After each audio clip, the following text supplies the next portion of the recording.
What's up, everybody? It's TEKNOBLAST and SIKSLAYER on Techno Gaming on a Thursday night.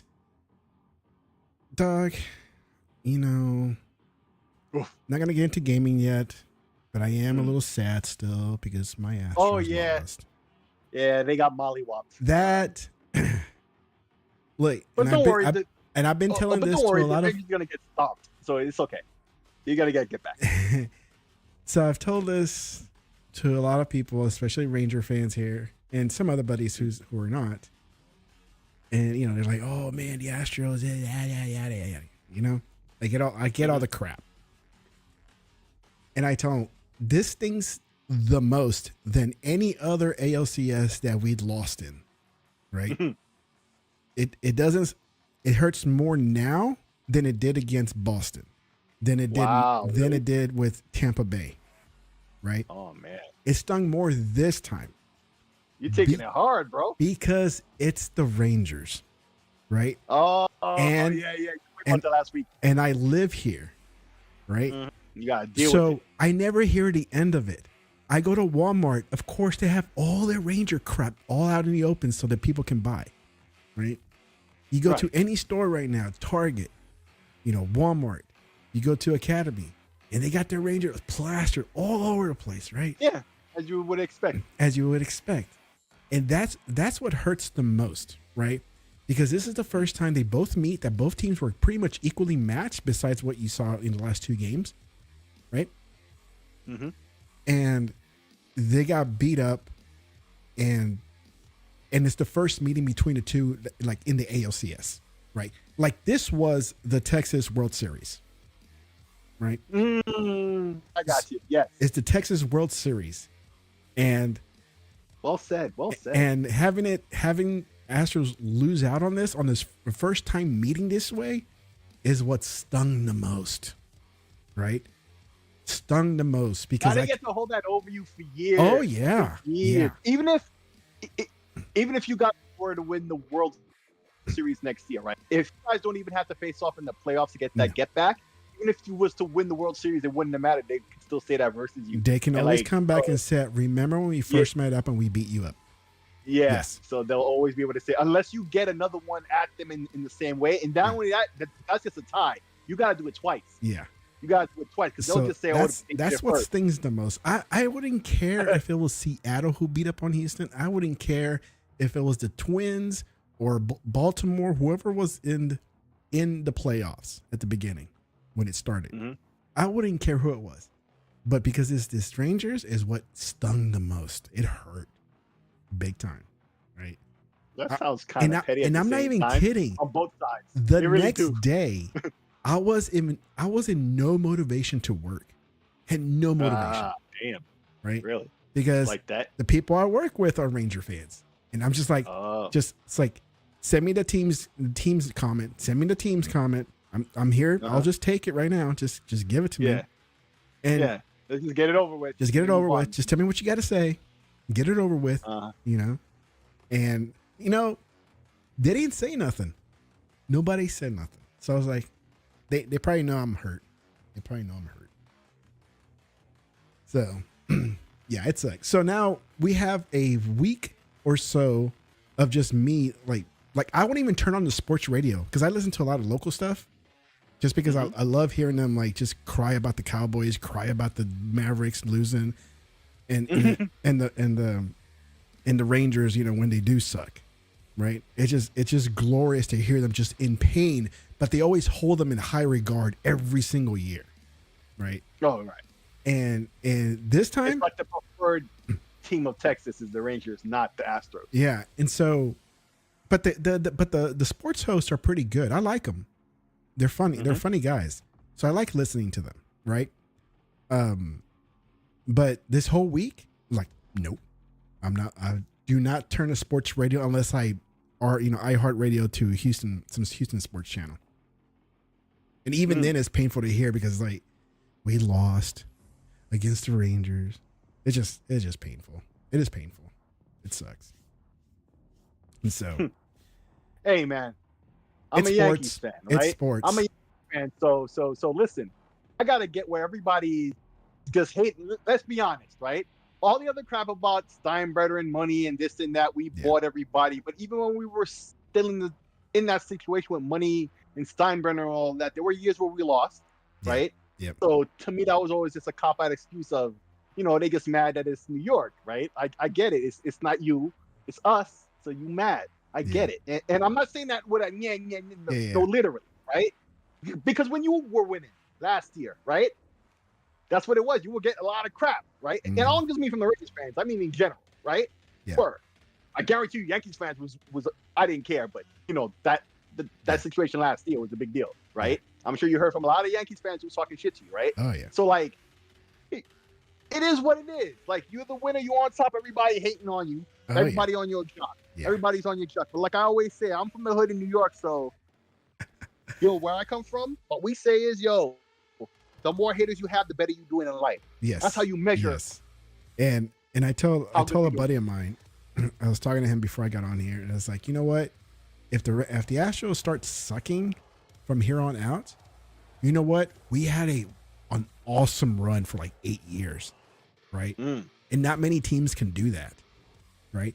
They may win one, here, maybe get in the playoffs another year, but to have 7 straight AOC appearances, 4 of them you advance to World Series, and out of those 4 you get 2 World Series, dude, that's a lot. That's pretty good. I mean, that's a lot. That's pretty much what the Yankees did, but slightly better. I think maybe one more than that. Yeah. So because they got the three-peat and stuff.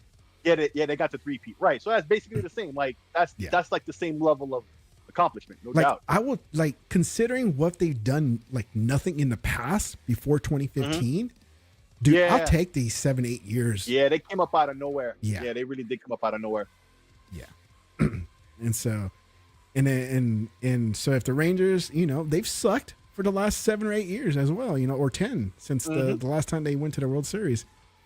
Yeah. Hey, maybe it's their time, but this is the cycle of sports. This is what happens when you suck for a long time. You eventually get good. Yeah, that's supposed to be the point. Get good, like competition. You know what I mean? Exactly. It brings like everybody Sony, getting better, right? Get good, Sony. Come on. Yeah, you told us get good, bitch. Get good, bitch. So, but that's what I think. I'm still playing Starfield. Not tired of it. I see a bunch of posts where people are like, "Well, repetitive. I'm tired." I was like, "Well, don't play it then if you don't like it." If you get tired of it, just do like you do with every other game. Move on. Exactly. I'm not tired of it. Sure, I take breaks every now and then. I'll play a different one. I'm playing Aliens Dark Ascent. That's that the top down sort of the bird's eye view of Alien game, which is not bad. It's not bad of a game. And I'm playing that on the PlayStation 5 because they didn't have a copy for Xbox, so I took it on the PS5. That's the only reason you got it for PS5 because they didn't have it on Xbox. Yeah. That's the only reason why. Because I went to GameStop and I was, hey man, it's like I know you guys have a copy of Alien Dark Descent. It's like, do you have one for Xbox? It's like, nah, but we have one for PlayStation. I was like, I guess. I guess I'll take it. So that's messed up. And I gave up on 2 games.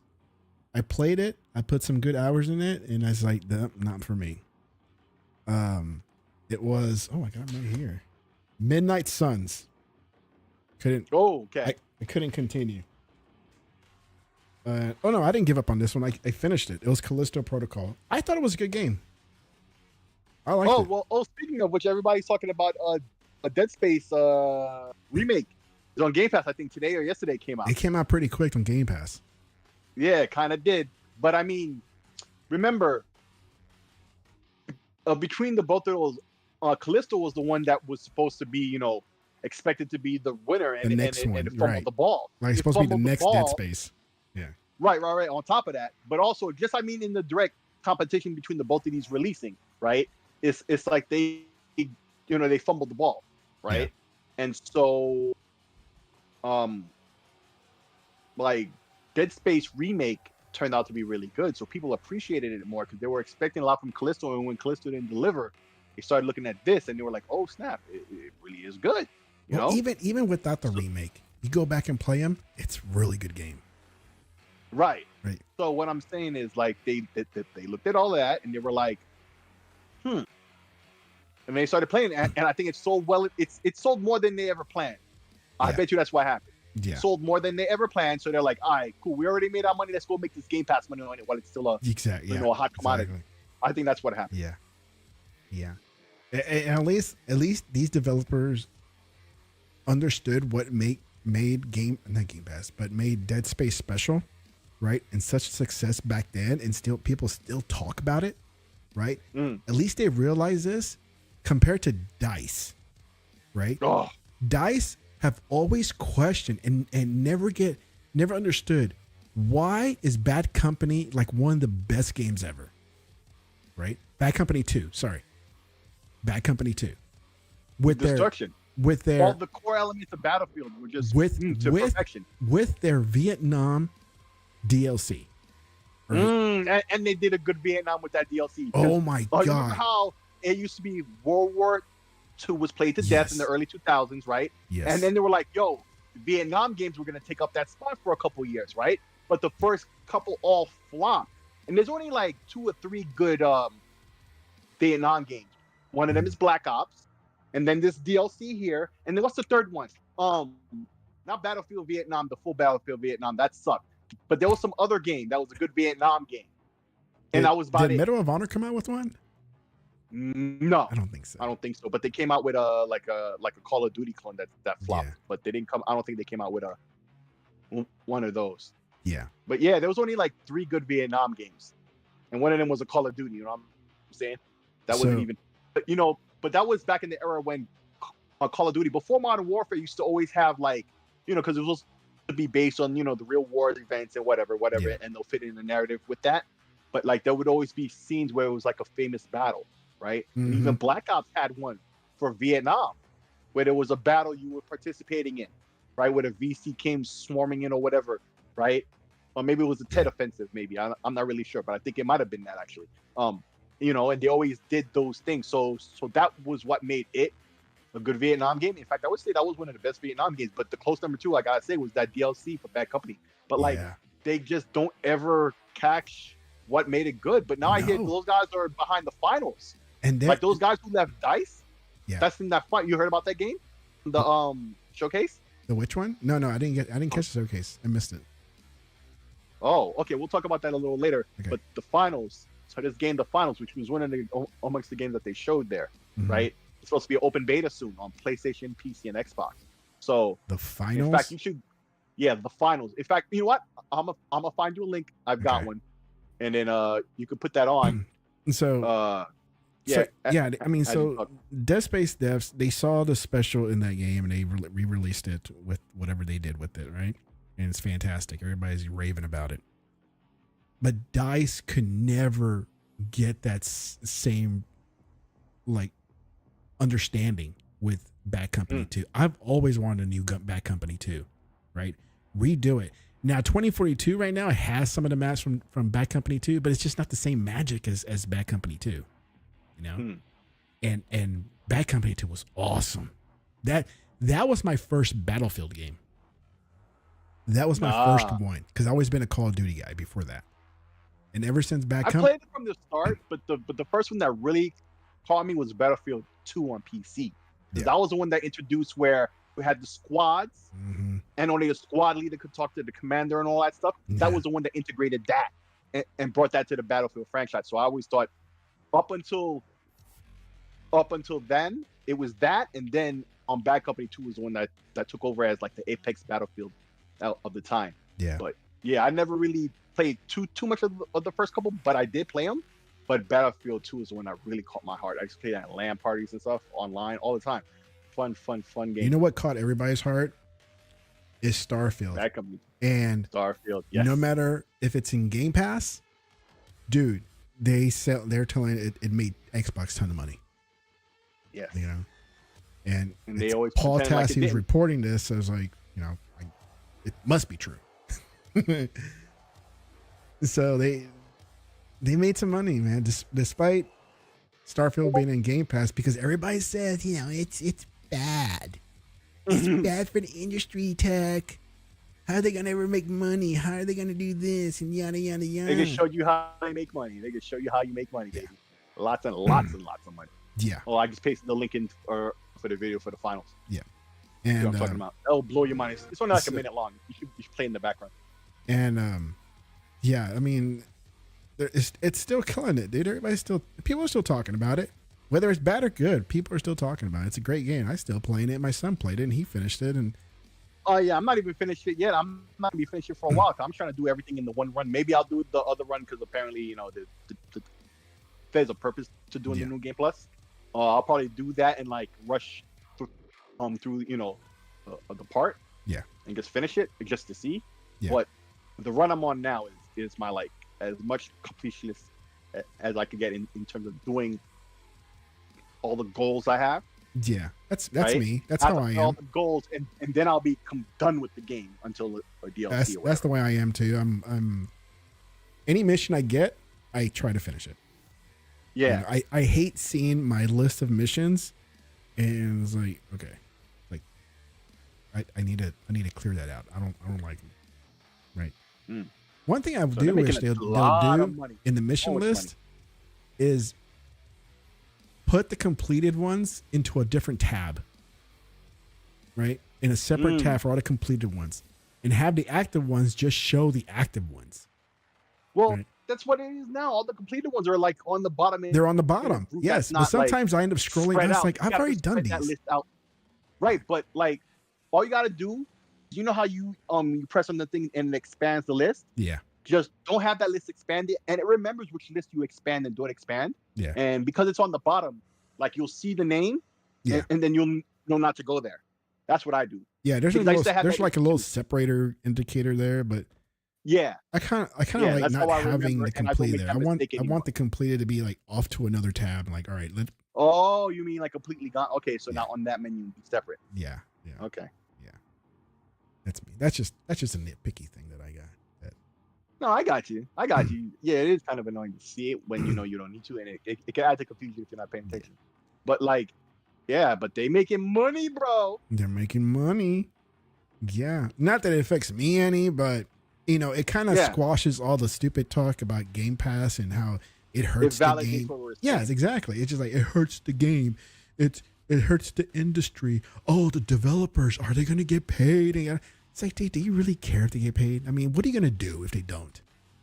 You know, like, are you gonna step up to the Microsoft office and like, man, you better pay the developers because you get the game on Game Pass? You know, it's not gonna happen. Yeah, because like they act like these armchair tough guys always think they're gonna do something if it doesn't go the way they think it should go. You know? Right? They ain't doing nothing. They ain't doing nothing. I ain't doing none. Just sit the F down. Let's see. Let me switch over my things here. Let me put that what you're talking about, the finals. And then tell me you don't see like some guys from left DICE, and they made this. Oh, you can see it. You like see the just that little part, you can see DICE. Is it like a competition?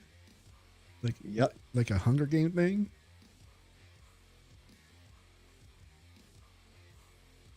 It's like, oh, what's the name close? Oh, look at that. That is so Battlefield right there. Yeah, and a little bit of Titanfall, I would say too, but still, there you go. That's a lot of quick action. A lot of those people, a lot of that DNA. Too. Yeah, a lot of those. Okay, a lot of that vibe, that Battlefield vibe, that DNA, you see it. Yeah. In the gunplay, the destruction, you can tell. You do. You can. It's easily spotted really easy. Look at the destruction, bro. Fortnite, eat your heart out. Yeah. What was it called? Evolution? No, something. Oh, Levolution. Levolution, yeah. That's what it's called. Oh yeah, you can see the style that. Oh, See, no way! He took the scanner there. He knew they were up there. They blew up the front. Then he flamethrowed the hell out of them in some money. Look at that. That is baller. Bro. Okay, that looks. Look at that. Cool. You see the light coming through? Yeah. Now that they dropped. Ooh, damn. The whole building just got blown to bits. Yeah, you better watch out. Those crates, man. They're gonna kill you. Mm-hmm. Ain't that awesome? So is this gonna be like a regular multiplayer or some royale crap? I guess it's regular. I'm sure it'll have different modes. Join the beta. It does all that. Reach So the open beta is supposed to be today or something. Yeah. You go to the finals, or you just click there in the description. I think the link is there in the description. Yeah. But to go to their website. Yeah. Subscribe to No, that's Xbox. no, it's not there. Oh, I'll find it for you. I know. No, they don't. They didn't. I know where I got it. Browse the game. No, that's other video. No. I know where I got it. Hold on. No, that's not it. But no, that looks fun. It looks fun. No, you can see the style, the Battlefield style in it. The way the characters move and the way the guns are kind of propped up. Mm-hmm. So that see all that detail in it, right? Isn't that awesome? Punty. I don't know what Punty's doing. He's talking, I don't care how big a team is. I'll never get on anybody's jock. Yes, you will. Yes, you would. You get on a lot of jock. Punty.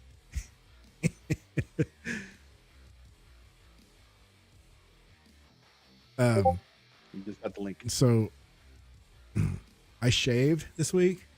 You can tell that the stash is by itself with the edge. And my son saw me yesterday. He's like, "You look like a conquistador." It's like, you asshole. Yo. You be clowning me, man. They're starting to clown me. I'm like, dude, you better step off. It's not available for like download. It was supposed to be today, so I don't know what happened with that because it didn't appear like it was supposed to. Let's see. Let's go to the other. Get more screen area for the guys. Come out the finals and win the hearts of the viewers.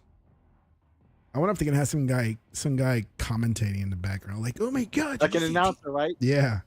Man, if they was to have a really good one with a game like this with the vibe they go in, that could be good. Where it wouldn't be, but it has to be well done, voice acted, iconic, and that's very difficult to do. But if done well, that could be, yeah. But then again, it can be way repetitive. You keep hearing the same jokes every single time. So yeah, they have to do it really good. So multiplayer online 9 of 48. That's a good number. Oh, I'm about to give you the official website where they have all the links to all the platforms. That's why I'd gotten that link from it. I'm about to drop it. I wonder if they're gonna do a cross-platform. Yeah, it's on all those platforms, and there's a thing there you could open beta. You can click to join the open beta. You click on the thing there, and you pick the system, and they're supposed to. Well, actually, that's how I got that Xbox link. So that'll. Oh, hey, click it now from the website. It's different now to get the beta. Up.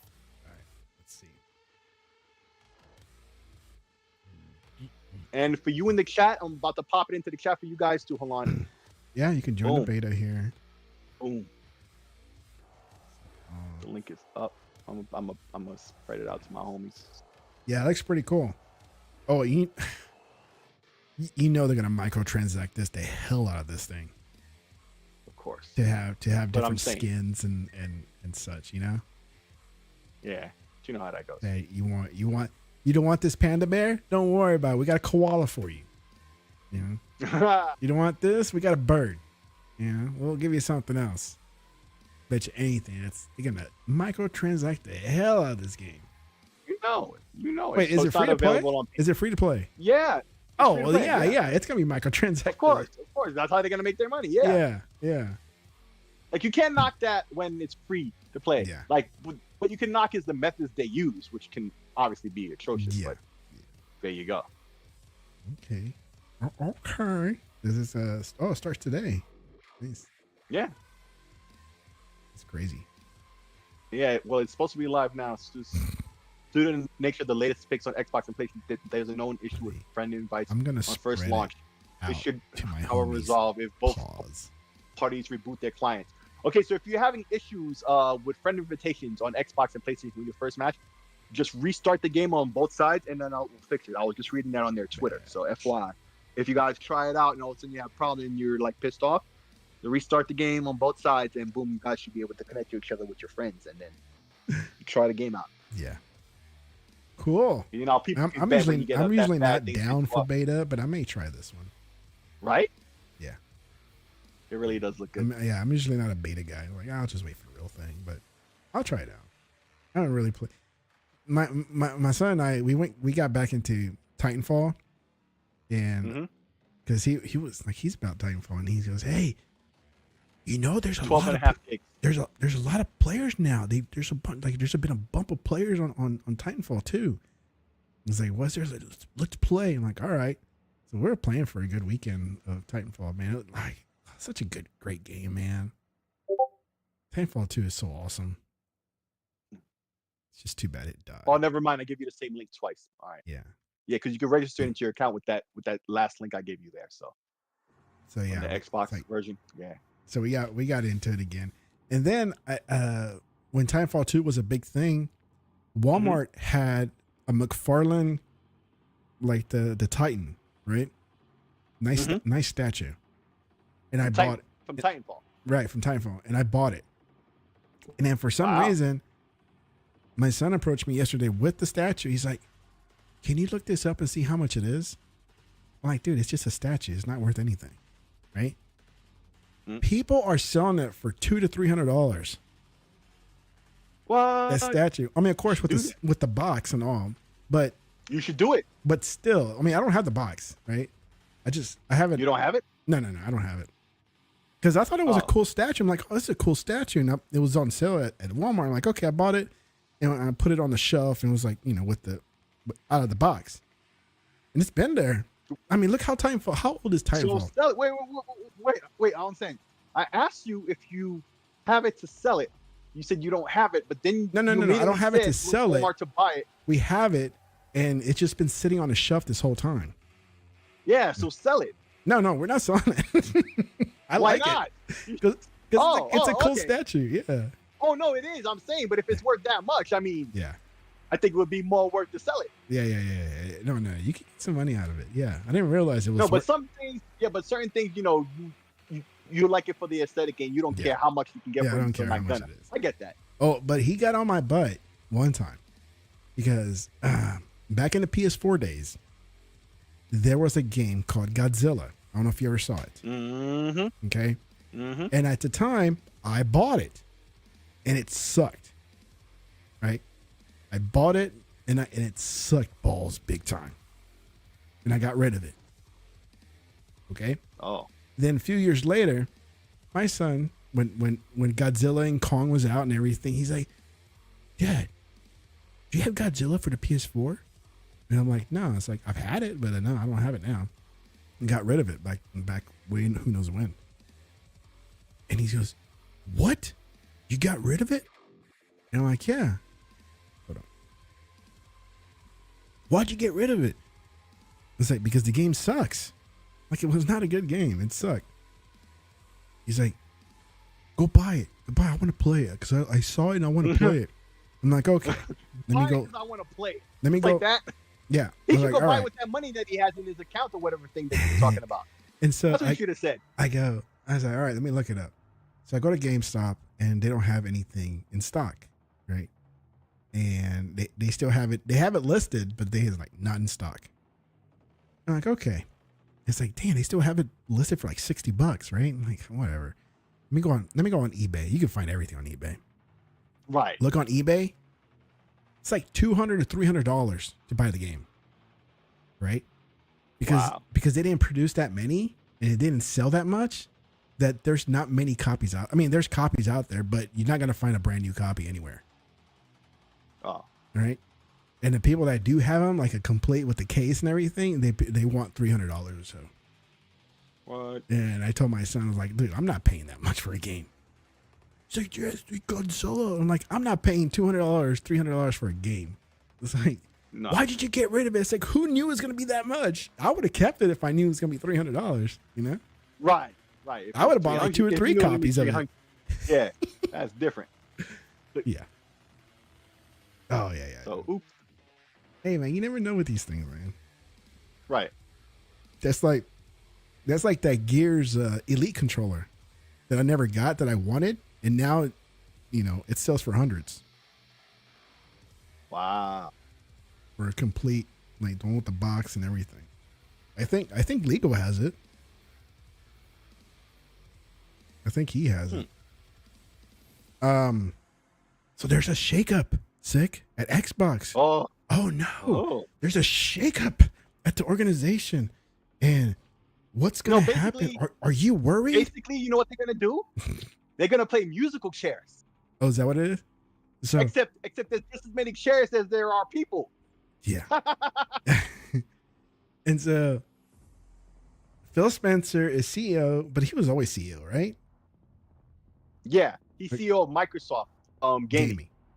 Microsoft right? Gaming. But she's now what's her name is the head of Xbox, is in charge of Xbox. Yes. Right? And then Matt Booty is in charge of all the developers and shit, I think. Yeah, game content and studios for Matt Booty. Sarah Bond, president of Xbox. Which a lot of people are expecting that she'll move in that kind of role. You know? Yeah, like she's the heir apparent, like I've always said. Yeah. When Phil is gone, she's taking his spot. She's taking over. She's awesome. Yeah, she always takes whatever spot. Like anytime they promoted Phil, she was always the one who would take his old spot. But I've never known her until recently. Like when she started showing up at the shows and all that. Right? Before, what can I say? Before the Series X, pretty much. I never known of her. Mm-hmm. I've never heard of her before. Really? Right, Sarah Bond. No, I never heard of her. To me, my whole Xbox world was Phil Spencer, Aaron Greenberg, Larry Herb, Matt Booty. Larry Herb, who just retired recently. And he just retired. Right. Yeah. And Matt Booty, and I think there was like one other guy. And that was it. Right? Never heard of this Sarah Bond before until she started presenting with Phil. Right? Yeah.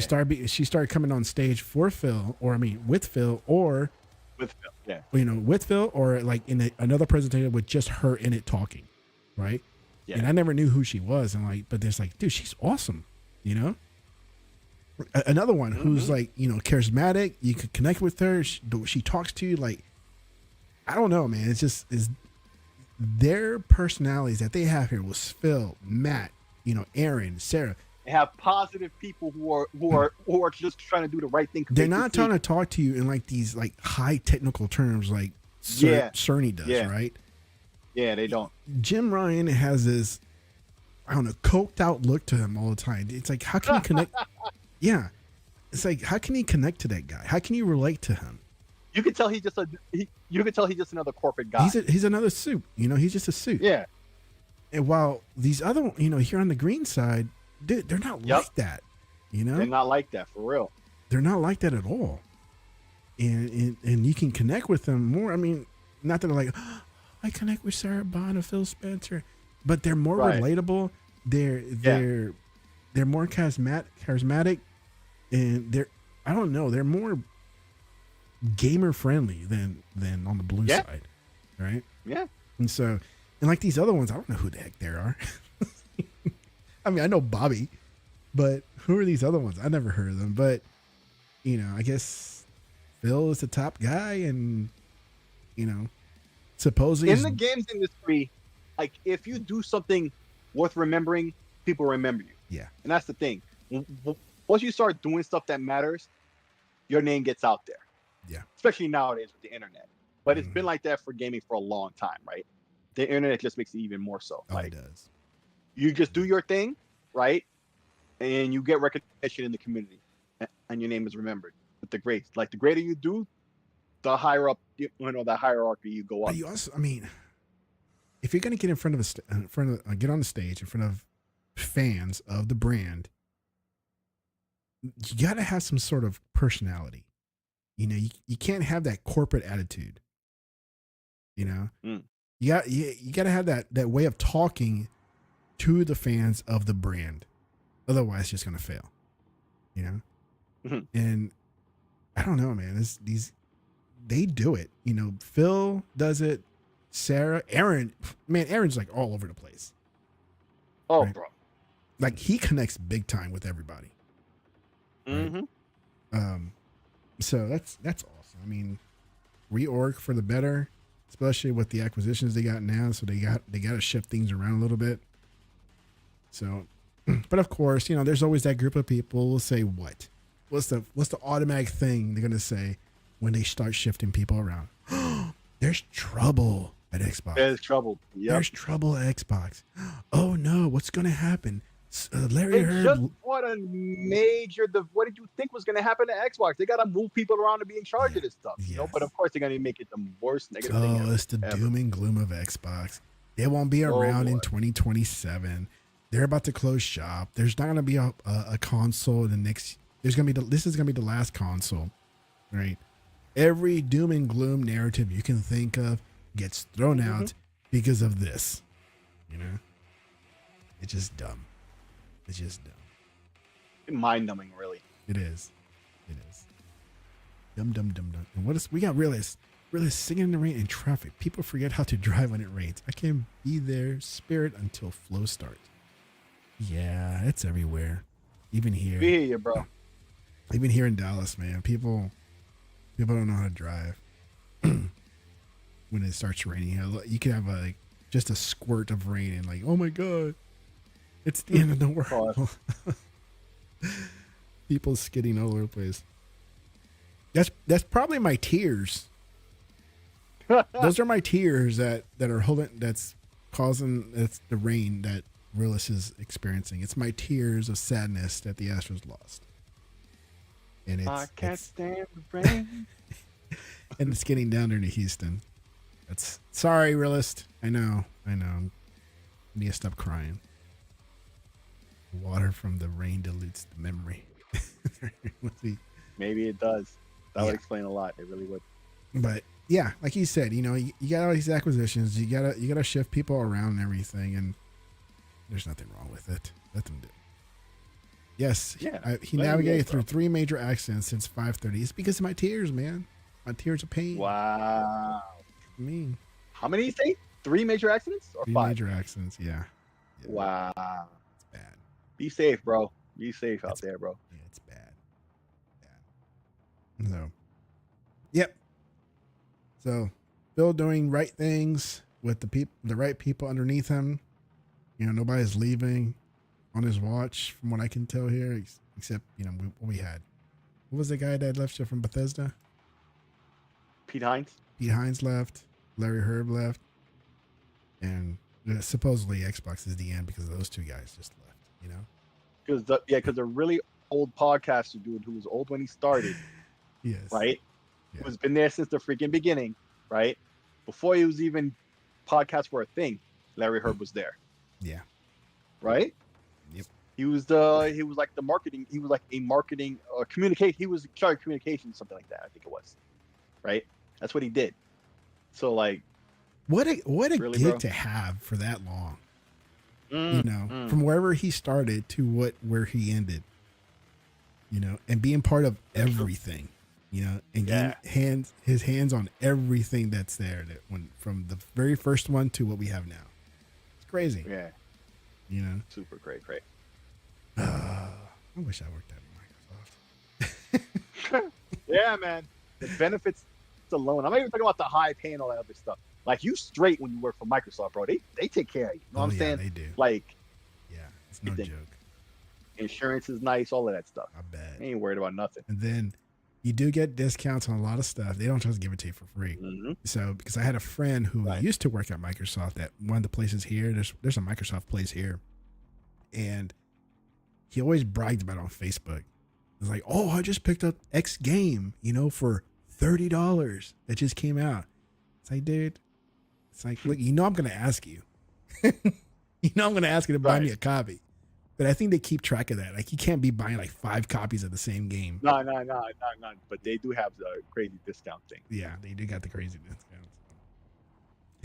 Why is Jarrett West chief and what happened to Aaron? I don't know, man. He's like the hype guy, so they probably made him his own position. But yeah, I didn't see him here as marketing or whatever Aaron Greenberg does. Yeah, I don't think they moved Aaron Greenberg around to anything. I think he's still at the same spot. Yeah. It was really just like a game of musical chairs mostly, except for Sarah Bond. Sarah Bond moved up. Everybody else. So who was the previous president? I think it was Phil was doing both. That was the CEO and the head of Xbox. I think he was both. I think I could be flat wrong. But I think that's what the case was. Maybe he was doing both roles and then. Yeah, because nobody left that position, because anybody who would have left, we would have known there was nobody. I think it was Phil, was that and the CEO of gaming all in one. And so now she has that title in totality, which is probably why we always thought she was heir apparent. Like it always seemed like they had her in training, and they had her in training for this, at least for now, until Phil is gone. Yeah. Like I said before, when Phil leaves, then she'll take that spot. But why would, I don't know, man. Like Phil retire. Like he has it 5, so 6, good right now. 10 years from now. Right. He's not leaving anytime soon, but I'm saying when he does, she's ready to fill in. But how old is the guy? He's only like 50 something. He's early 50s. He's early 50s. He doesn't look it. Yeah, he's doing good, man. My boy's doing good. He just, keep watching the weight, bro. I see you up and down. And trust me, I understand, bro. So I'm not trying to diss my boy, Phil, but he be working at, some days he look good. Some days, not so much. You know what I'm saying? Yeah. But he be working at it. He looks good, man. Looks good. I saw that picture with him and some female employee, I guess, from one of the spots at ABK, right? Took a picture with him, right? And he had the shades on, and he got that grin of his, right? Yo, I was just like, yo, look at my dude here, yeah, fantastic, yo. But it was the girl's account that who took the picture and posted it. It wasn't Phil. She tagged him in it, of course, because he's in the picture. Yeah, you can't be doing that. You gotta let her do it. Otherwise, he did. It's gonna look bad. Right. Right. It's gonna look weird on top of anything else. But yeah. It, that's how it went down. But like, she was, showing that off and stuff, and it was like, oh damn, look at this pimp dude right here, bro. Mm-hmm. Doing real good. What's up, Hundo? 100 LA. Yo, man, I posted the link for the finals earlier. Hopefully you saw that, man. It's been up for a little while apparently, but I got the direct link for the Xbox thing to make sure it's in your account. Yeah, it looks pretty cool. It's pretty awesome. What's the next thing, man? You want to talk about Alan Wake, Metal Gear Solid, Spider-Man? Well, let's talk about the show in general, and then because we talked about Spider-Man and the flag thing last week, didn't we? Did we? Didn't that happen on? Yeah, it was the day of release. It was Thursday, right? All the bugs. It was Friday. It was not all the Friday. No, so we missed that. We should talk about. So let's talk about Spider-Man first. We get that. So listen, man. Is it true or not that they were like faking the sales numbers? They were doubling down, like double dipping. You know what they did, man? When they announced the 2.5 million, they definitely were counting the consoles? the package, the bundles, right? And the GameSpot article, they mentioned that the second sentence. That's what they did. You know how you can make a one sentence be a whole paragraph, right? Yeah. So the second paragraph, the first paragraph was just one sentence, but the second one was just the line saying that they counted the bundles as well. They had the 2.5 million, which is still a low ass number. Yeah. That's the thing about it. That's still a low ass number. That's not a good look. No. At all. No. That's not even 10% of your supposedly over 100 million player base. Yeah. Yeah. It's a very small, but it didn't meet the numbers of the first Spider-Man from what I read somewhere. I was trying to look it didn't. I was looking for that article somewhere and I didn't. As far as I know, it didn't. Snake Eater. Yeah, Ponte is excited by Snake Eater because you know what kind of snakes he wants to eat. Yeah, well, But my son asked me about this game. He's like, wrong with that. there's nothing wrong with that. If that's what you're into, that's what you're into, I'm just quoting Seinfeld. My son asked me about this. You gonna get Spider-Man? It's like, not right now. I was like, you haven't played number 1 yet, and you haven't played Miles Morales. Yeah, right. It's right. Like, he just wants a new thing because yeah, because he sees it in the ads and everything. He's like, "Ooh, Spider-Man." It's like, yeah. It's like, I'll get it later, but like, if you want to try out Spider-Man, I won't. I'll let you play it. I'll get it, but why don't you just play the first one and then Miles Morales and then this one? I'll get the other first 2 games first. So you can try them out. And he's like, okay. Right. Like, okay, we'll go play it. He's like, oh, fine. You win, Dad. But he always ends up going back to Roblox like he was today. So it's like, I don't know why he's asking for other games, like console games, when he's all into Roblox. Listen, man, it's that thing where they say you're like shopping with your eyes when you're. It's like when they say when you go to the supermarket, don't go on an empty stomach. You start shopping with your stomach instead of your brain. Yeah. Same thing. Yeah. And so, I'll get this eventually, especially after they fix all the stupid bugs. I mean, what I've been seeing, I'm sure people are cherry picking and everything, and what I see online, but dude, that's a lot of bugs from what I'm seeing, right? And people are defending it left and right, like it's a great game, bro. It's like I'm sure it is. Nobody's disputing that, but it comes out broken. If this was an Xbox game, we always say this, if this was an Xbox game, all right, it would have been end of the world. Xbox is done. They can't recover from this. You know, somebody's going to get fired, yada, yada, yada. It's always some narrative, doom and gloom for Xbox. Of course. If it came out in the state that Spider-Man 2 came out, right now, it's trash. And I'm not going to get it. I won't play it right now. I'll wait 6 months. I don't care. You know, I haven't even played Ragnarok yet. I'm waiting for it to go down $30, and the GameStop will not go down to $30. Speaking of, I have a coworker. Just at the end of the day, I was talking to him. I asked him if he had bought Spider-Man because we discussed the animated movie. Like he plays on PlayStation and stuff, and like so he has a PS5, and he was like, nah. I said, oh well, that's good. You probably should wait a little while till they patch it up because you got all these bugs. So I'm kind of happy you didn't get it. He was like, nah, man, I'm still playing a God of War Ragnarok. I don't purchase games day one. I wait for them, to marinate a little bit. Like he's not even heavy into gaming. Like he's not heavy into gaming the way we are, where he's up on the news, so he didn't even hear about the bugs, right? Yeah. And you know how that goes. Well, right? that's like with Callisto. He didn't even know about the bugs. Yeah. When I started playing Callisto, it was way after they patched it and everything. And when I started playing it and I started posting online, on Twitter, X, whatever you want to call it, people are like, man, my experience was completely different. It was crap when I played it. And I'm like, when did you play it? It's like when it came out, I was like, that's the problem.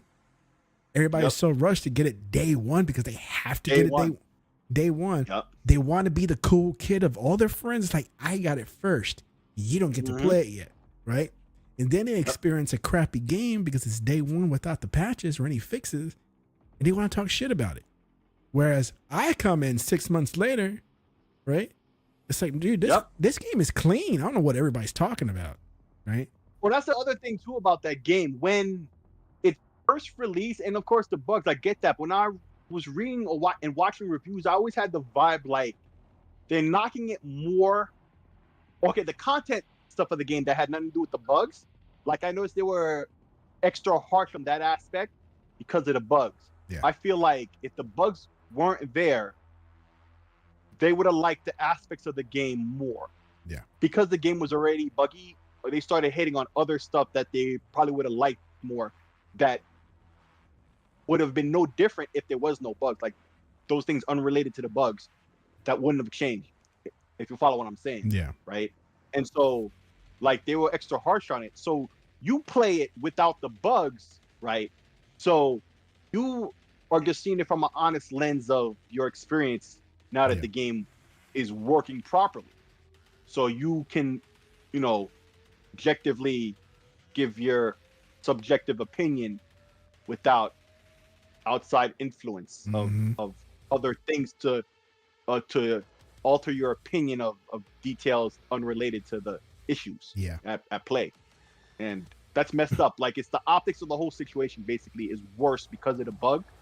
And so like Spider-Man 1 and 2, like they really not that dope of a game, bro. Like they're good Spider-Man games, but they really this high end, even if there were no bugs, right? Like it was getting, it brings nothing new. It brought nothing new. No. Even if the reviewers truly didn't have any issues like they claimed they didn't, fucking liars, right? Like, nah, bro, it's not worth a 90. It's not. Even if it was bug free, it wouldn't. No, there's nothing about this that's doing nothing really dope like that. Next level, nothing. This is a game that would have been on PS4, but this is their last big shot for, I don't know, who knows how long, because we ain't heard nothing from them for nothing else, right? Yeah. For a long time. It's their last big AAA banger that we know they have. And they decided not to have it on PS4 to get that last bit of money because they're trying to push PS5 going forward. And I get that, but they should have did that earlier. And I guess that's what happened with Horizon early last year. And Yeah, because they Jim backtracked Ryan on that one because it was supposed to be a PS5 only. right, but no, it wasn't. It was supposed to be both. And they had said that early on, and just before release, they reneged on it, and it was the community was like, "Hey, no! You said this was gonna be," and he was like, "All right, fine, but this is the last one." But we knew that before he said it. It was the last one. It was just that was the last one he had promised. He was reneging on that because, like I'm saying, they realized that they should have been slowly weaning them off, but he never did because of the easy money it was. I guarantee you now, I feel like, you know, the higher ups that Jim Ryan was answering to were the ones who were telling him not to do that because of the money aspect, right? And then when he finally was like, "Nah, this is the last one. I got to do with this one," it didn't help. Didn't help. All it did was lose money, or they felt it was gonna. And with all the other stuff that was happening, all right, okay, they finally shipped Tandem, like they seemed like they were gonna this whole time. Yeah. And then yeah, dude, I'm trying to bet next year they're gonna come out with a special edition of Spider-Man 1, Miles Morales, and 2, all in one disc. Oh yeah, yep. And the disc won't even have that on it. Speaking of disc, man, you want to talk about real quick the or did you hear about how if you buy the drive for the PS5 Slim, the external drive, you need the internet to connect it to the system for the first time setup. You kidding me? You don't just plug it in and it just fucking works? No. What's it gotta go online for? And do what? Download shit that should already be on the system? Okay, I can understand if it needs the latest firmware update. In a way, I guess they just have the latest firmware update on these Slims that at least supports the drive already built in. Why is that outside of the system? That should be in the base 1.0 firmware that's on these Slims. So that's the solution. So my vision when the whole Slim thing happened and supposedly a separate drive was going to come into play at some point, right? It was going to be an external one connected via USB-C. Kind of like the HD DVD, like the Xbox 360 had. Yeah. That was my vision that they were going to do. From what I saw, you have to crack it open. It's going to be a module. You just pop it on. Yeah, because it's really just a part of the board. Even the previous model of PS5, it's the same board. It's just externally it's different. The case shape is different, but the connector is really still there. Yeah, I've never seen anybody try, but other than some firmware protection, you know, kind of like what Microsoft used to do with the hard drives on the Xbox One, but after a while they stopped because you were able to put in an SSD onto your One X, right? Other than that, I guarantee you, like, if you take like a launch model PS5 with the drive and a launch model without the drive, and you take off the case and stuff, you should be able to plug in the drive from the one that had the drive to the one without it, because it's the same one. It's got the connector, and it's just, you know, they take 10% of the systems and don't plug a drive into it when they put it together. It's literally the same thing. I don't see how these Slims are any different that it requires it at all on a technical level. It's just some stupid draconian copy protection thing. Besides there's no the bigger hard, the full 1 terabyte hard drive. That's all it is. Yeah, and the stand being $30.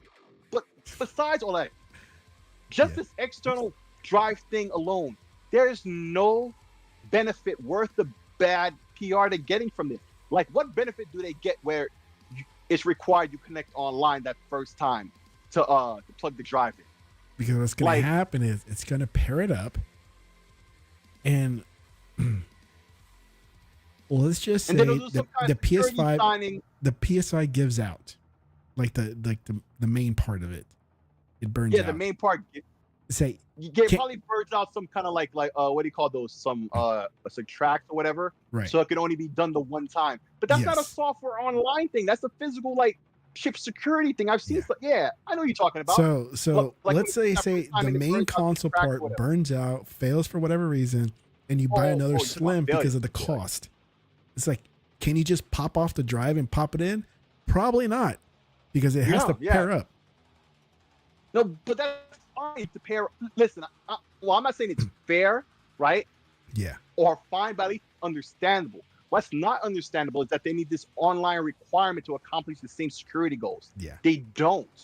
There is no listen, whatever benefit that they might have that we're not considering, right? Yeah. It's not worth the bad PR they're getting from this. It's just not. Yeah. And it makes it more complicated on their end and everything.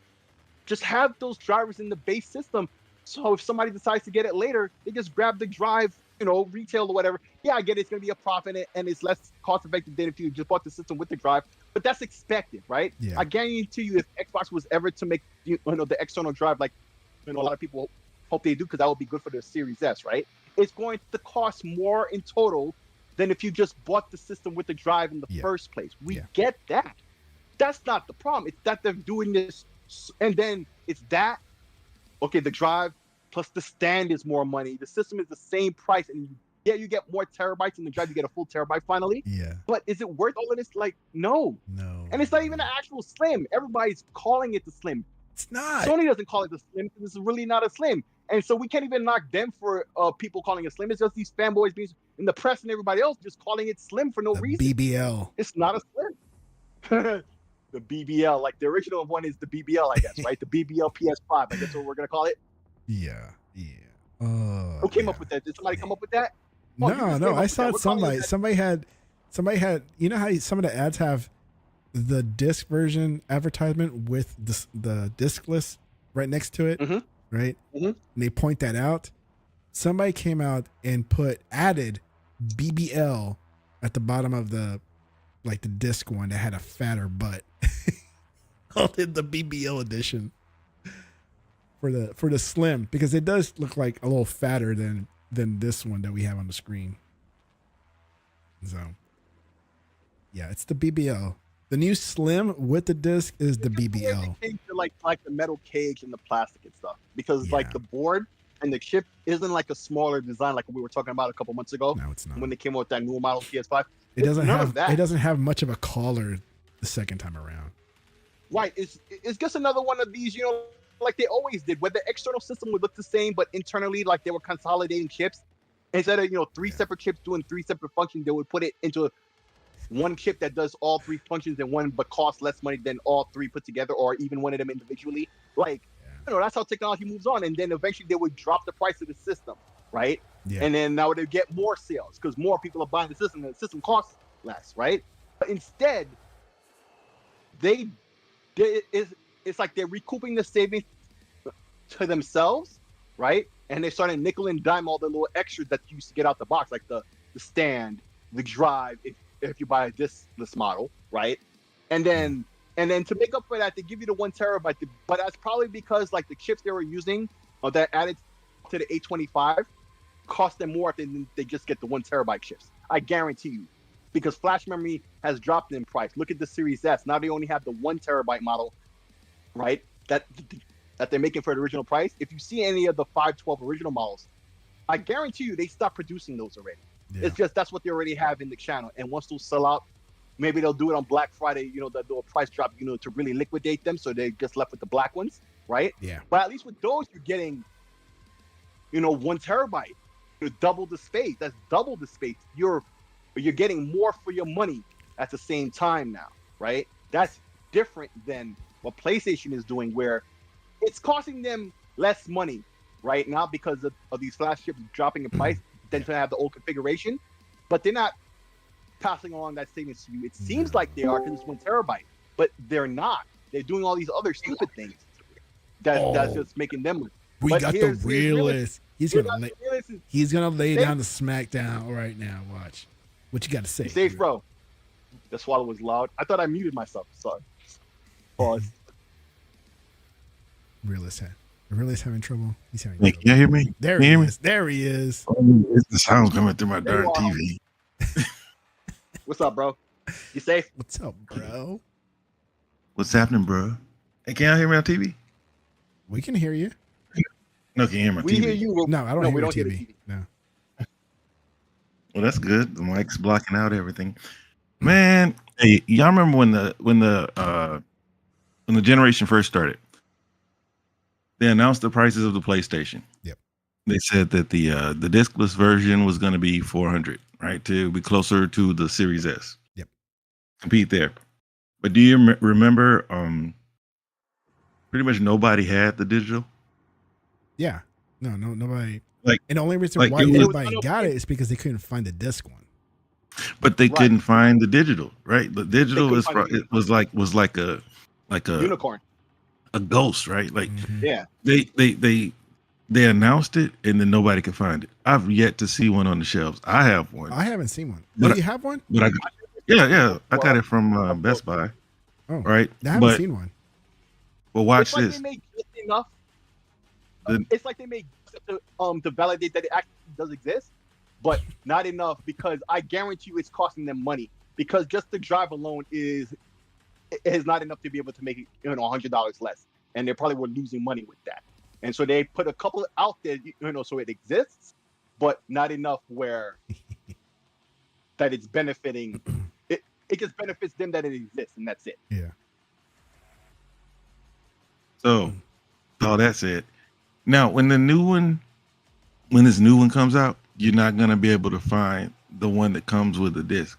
The BBL. Watch, you're gonna see a whole lot of digitals on the shelves, so they can sell those $80 DVD players. Yep. It's the exact opposite. So that way they can make money. That's probably their way to make up for any losses that they did incur for trying to sell that because these consoles are not $500 consoles. No matter what people say, they're underpowered or whatever compared to a PC. They're not $500 consoles. And PlayStation wanted to charge more for their consoles, and it's been evidenced, right? Because they raised prices shortly, after the generation started. They hide it. They hide it with like, here's a game. We'll add on a game, and even though it's $50 more, you're getting a game out of it. Yeah, the game itself, if you buy it separately, it would have cost you $70 to $80. But here you're only paying $50. That's their way of trying to. Well, the thing is okay. They couldn't do that here, right? Xbox competes closely here, and if history hasn't taught them anything, it's taught them that the prices would have knocked them out here. Like, there's no brand loyalty here. That's one of the things I don't like about America, right? Mm-hmm. We make Japanese companies number one here. We don't care. We just buy. Whereas other countries, they don't play that. Like, if it's not from there, I mean, you got to be great. You got to be exceptional. You got to be head and shoulders above what they already have there before they give you a chance. Yeah. But here, they couldn't pull off trying to sell $550 consoles when the Xbox is right next door for $500. They couldn't do that. So they did that in the places where Xbox is next to non-existent. But watch when these consoles hit the shelves. You're not going to see a bunch of those full, I guess, for lack of a better term, consoles. You're going to see a bunch of the digitals, and they can flip them on the disc. But sick, man, why are y'all complaining about PlayStation wanting to be online? Like, PlayStation don't want you putting a jank DVD player on their console. They're losing enough money as it is. Oh, no doubt, but that's what I'm saying. Like, and there's security things that they have to do. I get that, but that doesn't require them being online to implement such a thing that would protect them in the way they feel they need to be protected. As in terms of like being able to accomplish the security, they don't need to be online to get that, right? I mean, anybody buys a PS5, right? Because contrary to the Xbox, you do gotta on the Xbox you have to do that first install online for the system to be usable. In the PlayStation, you don't have to, right? But like, and so technically, it really doesn't matter to me, right? I'd rather just get a system with the drive built in. As you say, I totally agree. They're totally gonna flip the script now and do the opposite, right? For exactly the reasons you stated, no doubt. I agree. But like, there's no reason for them to do that to accomplish the goal that they need to do at all. They could still do a thing where it's like a capacitor or some like fuse, like an E-fuse, like burns out after it authenticates and it's all good and it's tied to the system, and then the E-fuse blows and boom, now it's permanently locked to that system. So, and that has nothing to do with going online. But at the same time, to make your point, like, like what kind of system that you have nowadays in 2023, a modern console where you're not online with it? Like, you have to not be online because you can't be online, not because you want to stay offline. This is for those guys who always worry about, what if, 3 generations from now, when I buy a old PS5 that never had a drive, I have to plug in a drive. Trust me, by then the hackers already got that. That's never been an issue all these generations. Every time, these little nitpicks. I get why they complain about it, and I agree. They're not wrong to complain about it because it's stupid for no reason, right? Yeah. But the hackers always have that covered anyway. It's like my 3DS that I finally found. I went online, I saw some stuff. I didn't have to buy nothing or anything. It was just some software tricks I did. Boom, I was in. Yeah. And if I had mine to a firmware update past a certain level, I just had to buy Mario Kart DS, I think it was, a game Chris one already owned. I actually do. So there's an exploit with that, and I could have just hacked my system, right? So now, even though they deactivated the eShop on the 3DS and all of that, I can still do whatever I want with my system, be legit, and just use mods and hacks to accomplish legit stuff I can't anymore because they shut networks down, right? Yeah. See, that's there. So that's gonna be there in the future for all these systems if you really care. If you're really the type to care about that, man, you're already the type to be down with that stuff anyway. So the complaints is just complaining for complaining's sake, even though they're right, and I agree. But come on, man, how do you have one of these systems and not be online in the first place? So, but that's just Sony doing their crooked shit for no good reason. So I think with this separate disc, does that mean the launch digital, you can't add it? Can you? No. Because of the drive isn't USB. Because of the form factor. The board. Yeah, it doesn't have what they would have to do is have made such that they would have to have a version for the Slim without the drive, where you take off the panel on that other side, and that's only if the connector is available, open after you take the plastic part off, the metal part isn't covering it, which I think it does, right? It would have to have been planned for that ahead of time. That's way too complex if it wasn't, even if that spot was open. So no, Sony's not doing that. If you have one of those without the drive, you already knew because you bought it with no drive out there. So to expect one later is kind of is it safe to assume that if a consumer sees the drive and they have the digital version, let's just say the launch digital version, they're going to be confused as, does it work? Remember, everybody was saying that the Xbox Series, people are going to get confused, right? All right. So they that only applies to Xbox. It only applies to okay. Is that how it works? People are well. Of course, the sarcastic thing is right. But the honest answer to the question, right? Already know what it is. Right? Yeah, because I mean, if I had the digital version from launch, and I was a uninformed, you'll get confused. Right. Uninformed. Oh, I'll just buy this disc and add it to my console. And then find out I get home okay, how do I do it? Wait, it's impossible. What happened here? I was lied to. Oh no. Yep. Literally, what's gonna happen? This is just one step from going all digital. Mm-hmm. This is they're gonna look at the consoles and see how many people actually go out there and buy disc drives, right? They already know that the majority of people are buying games digitally, right? Yeah. Everybody probably except for Nintendo. They don't really talk about Nintendo sales numbers, what portion they sell is digital versus physical. But I would bet that most people are buying Nintendo games physical because you can trade them. They have high trade-in value. They do.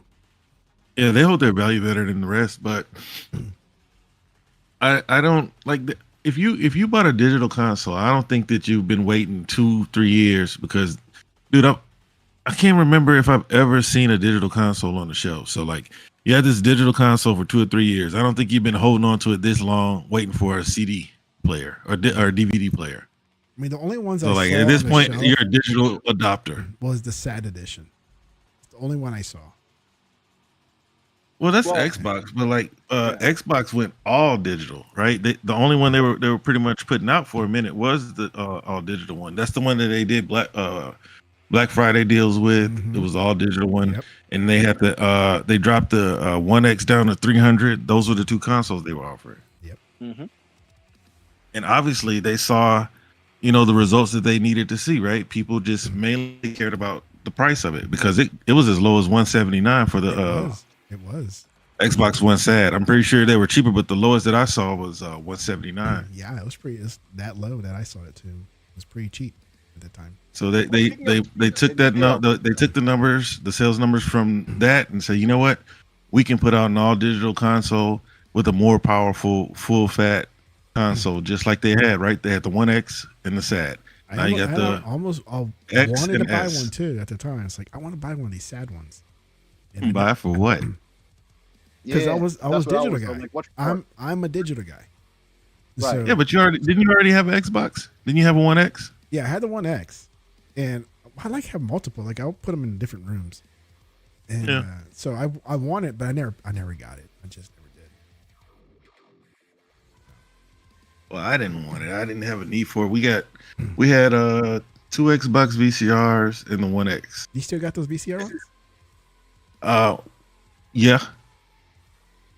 Yeah, but then like back when during the pandemic, there was this couple and they wanted an Xbox so bad. I was like, look, good luck finding one. But they were young little couple, and they were in there. Where do you think I can find one? They were talking to the Walmart guy. He's like, I don't know. I don't know. And I told him, I said, hey, look, good luck.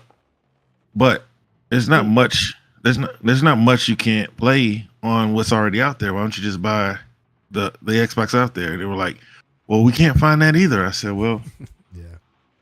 I got a Xbox you can have. I'll just take. Just give me 50 for it. They were like, I said, I mean, I got a One X. I mean, they sell them for 300.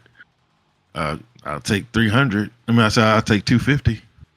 You know, and they were like, "Well, no, they'll take the other one." I said, "All right, fine."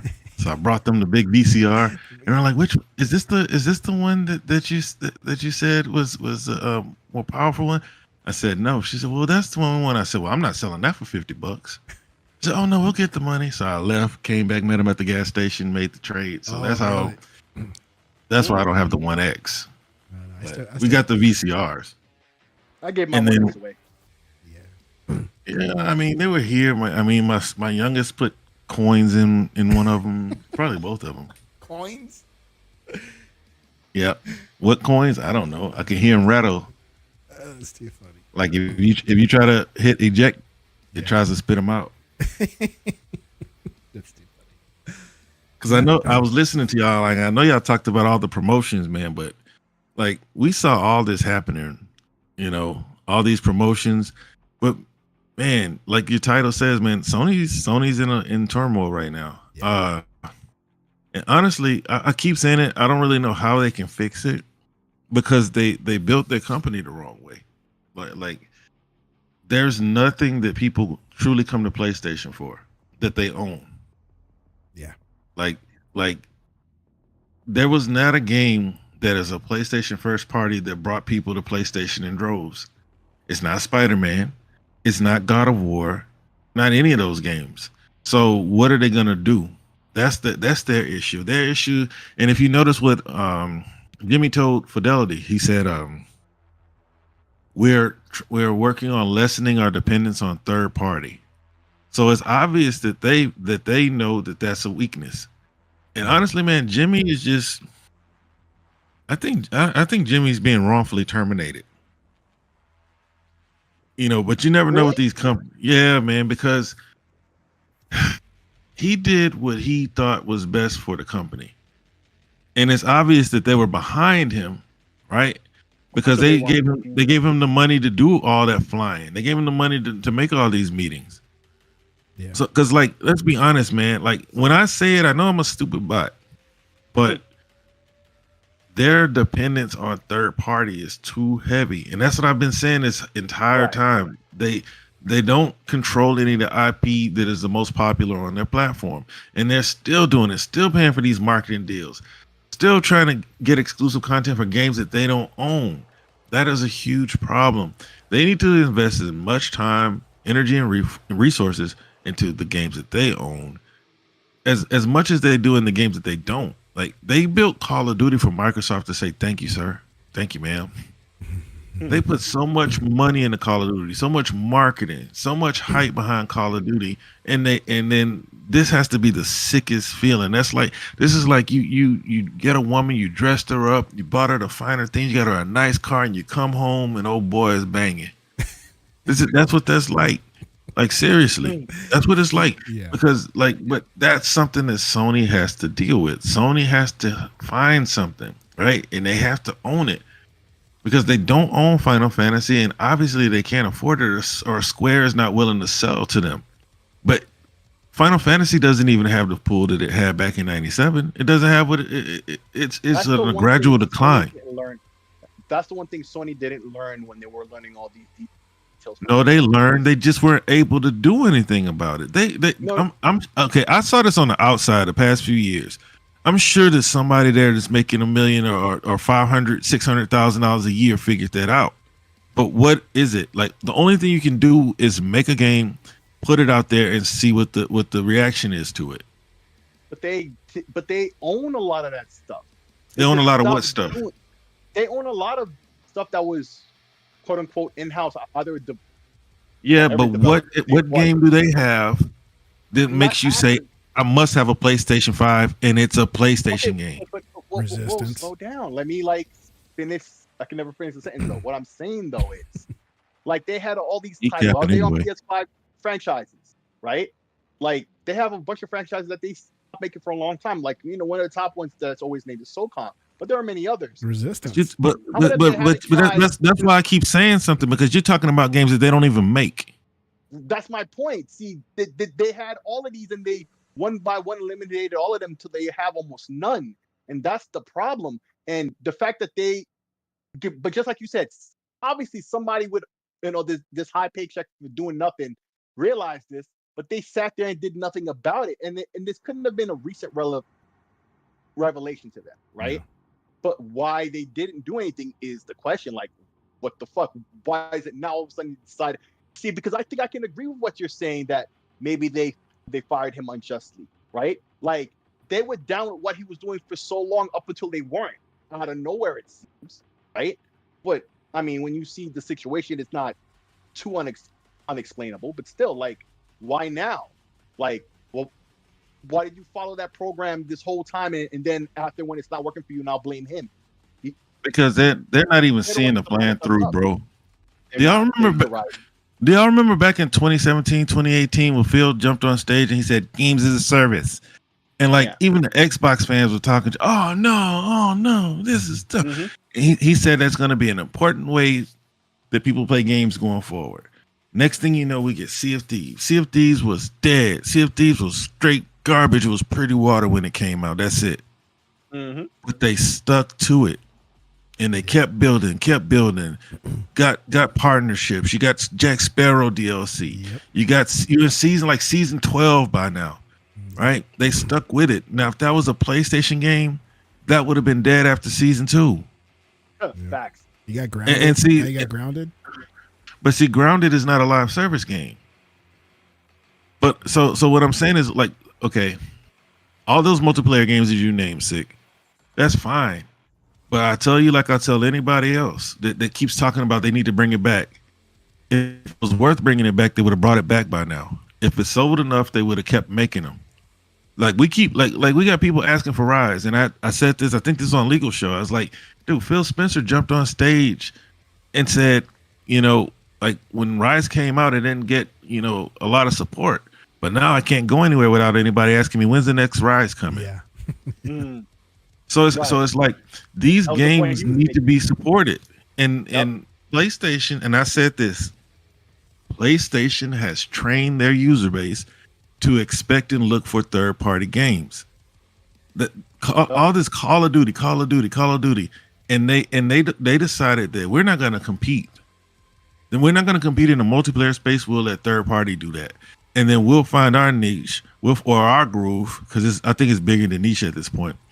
Mm-hmm. And we'll make these movie games, and then they get this quality, what's the word, reputation. Mm-hmm. And I kept saying, man, Xbox fans, y'all need to stop buying into that, because they don't make multiplayer. They don't make multiplayer games. we'll find out what this company is really made of when they start adding multiplayer to their games day one. Let's see how smooth these games run when you have multiplayer day one. When they have to do more than just make a one-way linear game. When you have to add variables. We'll see what the studios are really made of, because I think that every company, if they put their mind into it, will be able to make a movie game that looks just as pretty as PlayStation's games. You look at Ninja Theory. They were close to doing it with $20 million. So I don't think that Sony's doing anything special. I think that they found something, and now we see why nobody else is in that space in the same way. Because the games take too long, they cost too much, and they might not sell. Yeah. You look at God of War. I mean, they got to keep pushing these numbers out there so that other people will see it and say, "Oh, if that many people play it, maybe I'll play it." But you notice we don't get any more updates on God of War. We're not getting any more updates on Horizon. Like, these games are beautiful games. Their gameplay is trash, and the gameplay has been trash for a long time. That's why the stories have to be great. They get you to invest in the stories. They make you sad. They make these ponies cry. They do make me sad sometimes. The stories. Not me, but I'm never that invested in a freaking video game. But like, Sad. this is what they bring, and it's not gameplay. But going back to PlayStation, they gotta do something, and they gotta stick to it. If it's fair games, if it's well, we already know they're gonna stick with Marathon. But like Concourse, like these games, honestly, I've been saying this, man. I'm not gonna be surprised if like these. I think Nintendo is doing it right. I said maybe Nintendo cracked the code. Everybody leaves Nintendo because they don't make more powerful enough consoles to run these third-party games, right? Nintendo 64, they had the support left. They bring out the next console, GameCube, nobody's supporting it. They bring out the Wii, nobody's supporting it. But once it starts selling, everybody gets back on board. Bring out the Wii U, everybody's on board, and they dump them. They bring out the Switch, nobody gives a fat rap. But when it starts selling, everybody starts making these wonky ports. But when everybody abandoned Nintendo, what did Switch players have to play? Nintendo games. And you see the sales and you see the results. But when you look at PlayStation and Xbox, they host so much competition that their games barely have room to breathe. Dude, Call of Duty is not better than Halo, not in my opinion. No. But hey, the people like it. And Xbox has so much competition on their platform that where do their games fit in? Yeah. Right? Because once a third-party game drops, everybody's talking about it because everybody has the opportunity to play it. Well, yeah, it's the new shiny toy at that time. Yeah, but everybody has the chance to play it. Mm-hmm. And so everybody's talking about it. When Mario, and that's the thing about Nintendo. I mean, I rarely see their fans talking. Like, I rarely see that. I don't even see them on YouTube much. Except for that weirdo guy that everybody makes fun of, Harmon. Right. But like, yeah, but Sony's gonna have to do something, and it's not these games.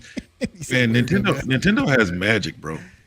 Like, cause their games do their games do less than everybody else and sell more than everybody else. Yeah, they do. It does. Right? Mm-hmm. You look at Mario, 93 for a platformer. I hate that about them. I really do. A 93 on a platformer, and it's gonna outsell Spider-Man.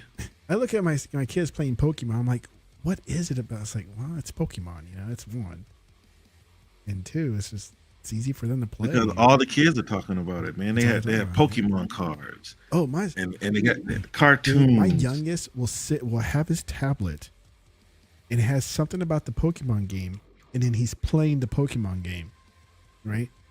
And he's trying to figure out what to do, whatever he's doing. It's a guide or something. Yeah, like a guide. And I kid you not, there was this one weekend. This is after I found the Switch, right? He started playing it again. He started playing one of the Pokemon games. And I got him the DLC for one of them. And he goes, Daddy, look. He's like, what? Oh, and then I got him the online. So I got the family plan of the online thing. Right? So he's able to trade online and do all sorts of whatever stuff he can do. His gamer tag showed up in some stream that he was watching when they were doing trades. Oh. He going That's kind of ballistic. cool.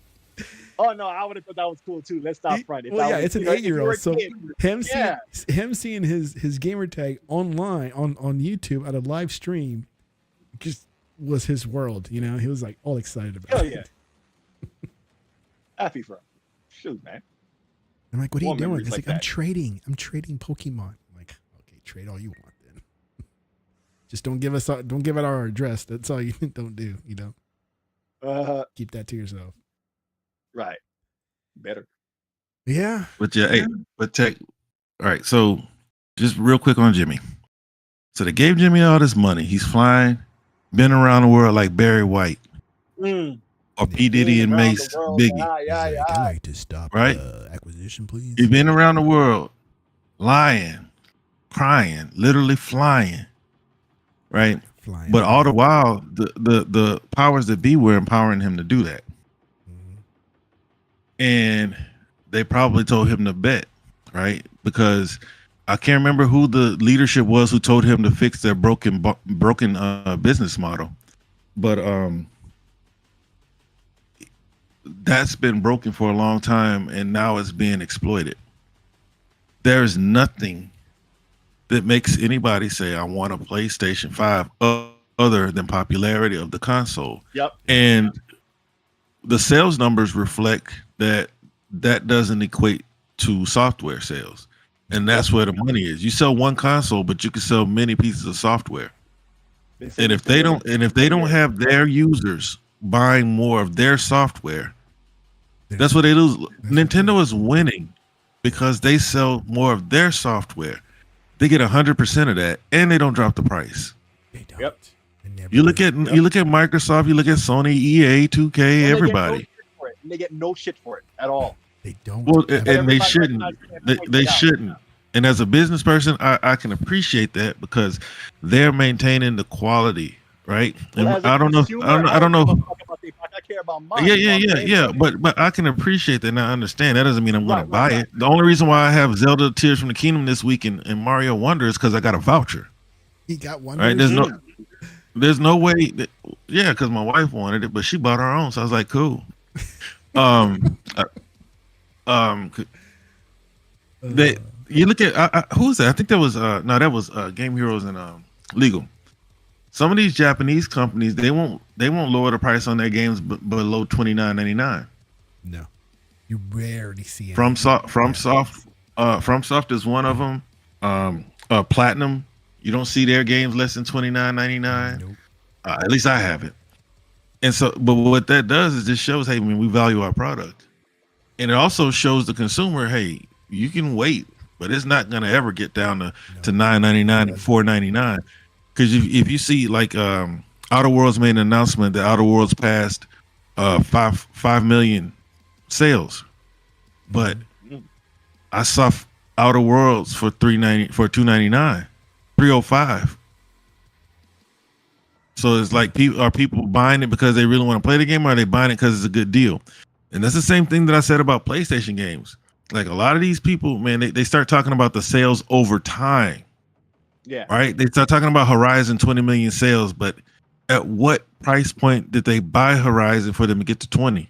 And the first one, shoot, after all this point, it better have did more than that. But look, man, Horizon was $9.99. So did you buy it because you were interested in the little Irish girl? Or did you buy it because it was a good deal? I ain't gonna lie, man. There's so many games I have in my Steam library and Xbox that are just a good deal. Yep. And see, this is the same reason, the same logic that they're alluding to when they mention the fact that these are bundles. When we mention the fact that these are bundles, it's that same thing, right? Like we see through the tactics that's leading up to these inflated numbers that they parade around, but they mean nothing. They're inflated. They didn't sell these games at full cost, just like you're saying. They sold them at ridiculous crackhead sales to inflate numbers to, to market it to people who are dumb enough to think that the game is hot. So the next time the next iteration comes out, the plan is they hope they buy it at full price as soon as it comes out. That's what they are doing, Like everybody knows it. We talk around it because assuming everybody knows. But I'm just making a very clear, the very obvious, because sometimes it just needs to be said because that's what the tactic is. Yeah. And clearly it hasn't been working. all this time. It hasn't been working, at least not well enough. It works, but like you said, well enough. And that's where Sony is. You look at Nintendo outpacing them both in profit. Microsoft sees this. Sony sees it, but they've trained their consumers, PlayStation more so, because Xbox has games that people actually came to Xbox for, right? That they make. Because a lot of people, when Final Fantasy VII came, it was like a new technical standard when it came out. We'd never seen graphics like that. And so everybody was there. They weren't there for a PlayStation game. Tomb Raider. All these other games that were on PlayStation 2 had more games than anything else.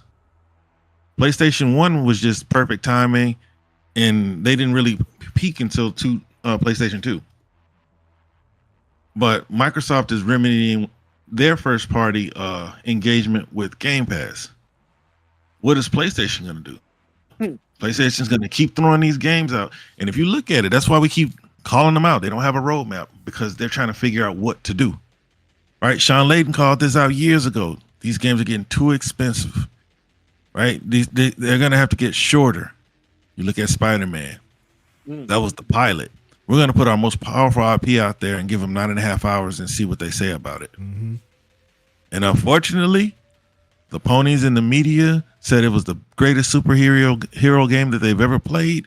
It's more of the same, but they love it anyway. And I remember when Starfield came out, so many reviews said, "Oh, it does what Fallout did. It does what Skyrim did. It's only in a different setting." Spider-Man's in the same city. You see what I'm saying? So that's just another show of bias from the media. But PlayStation put their game out there, gave them 9.5 hours. You can finish that game in 9.5 hours, and they give you 4 hours of cutscene, which means they can outsource that, right? What's the name of the company? Insomniac doesn't have to do that. Hey, so you guys just go craft about 5 hours of mainline content and some filler, and let's see how they react to it. They better be careful about this God of War Atreus if that's true, because it could be even shorter because it's supposed to be a standalone. You know, and Tech, you said you're waiting on God of War. Oh yeah, Sony wants to be Nintendo, bro. Yeah. So no, their price have not gone down at all. Yeah, if you pay attention, this generation, I caught this though. Because they're not going to lower their prices the way they have in the past, especially with their strong IP. Like Horizon, they know they have a multiplayer. That Miles Morales, they're trying their best to get that in people's houses. Still. What's that? Miles Morales is still over $50. Miles Morales has been on sale and it was in the service, but that game's been out since the start. But it still has never been as. Dude, I got the Spider-Man collection, whatever it is. I got it because my boy wanted it. I only paid like $15 for that. The ones I want to get is The Last of Us Part 1, Spider-Man 1, Miles Morales, and Ragnarok. Now, I've played this all myself, so I'm good. I don't need to get them. But I want to get them because my son wants to play them, right? But they're still all priced for $50 and above. All of them. Your son plays on PC. I've seen him do it. Yeah, he does. Why don't you go get Last of Us on Steam? Yeah. Why does it have to be on PlayStation? To get it in better form, probably. You can plug your DualSense up to your PC. That video card's not the best. Again, neither is a Steam Deck. Your kids play on the One X still, and what are you talking about? Well, I play on the One X. They don't play on the One X. But they were up until recently, right? Because you just move stuff around. That's only because you just move stuff around. Yeah, I move stuff around. So, I mean, if they could deal with that, though, this is the same level of that, mindset or whatever. Because the one place that PlayStation can't, and that might be why Nintendo stays clear of PC. PC is not going to be running out there to buy $70 games. There's way too much competition on PC. You look at The Last of Us. The Last of Us was $50 a day the week after it released. Right now, you can get it for $35. Let's see what it is right now on Steam. And the thing that you want to accept is, the PC dudes will just get it for free. They don't care. They'll just get it for free. So, get some money, right?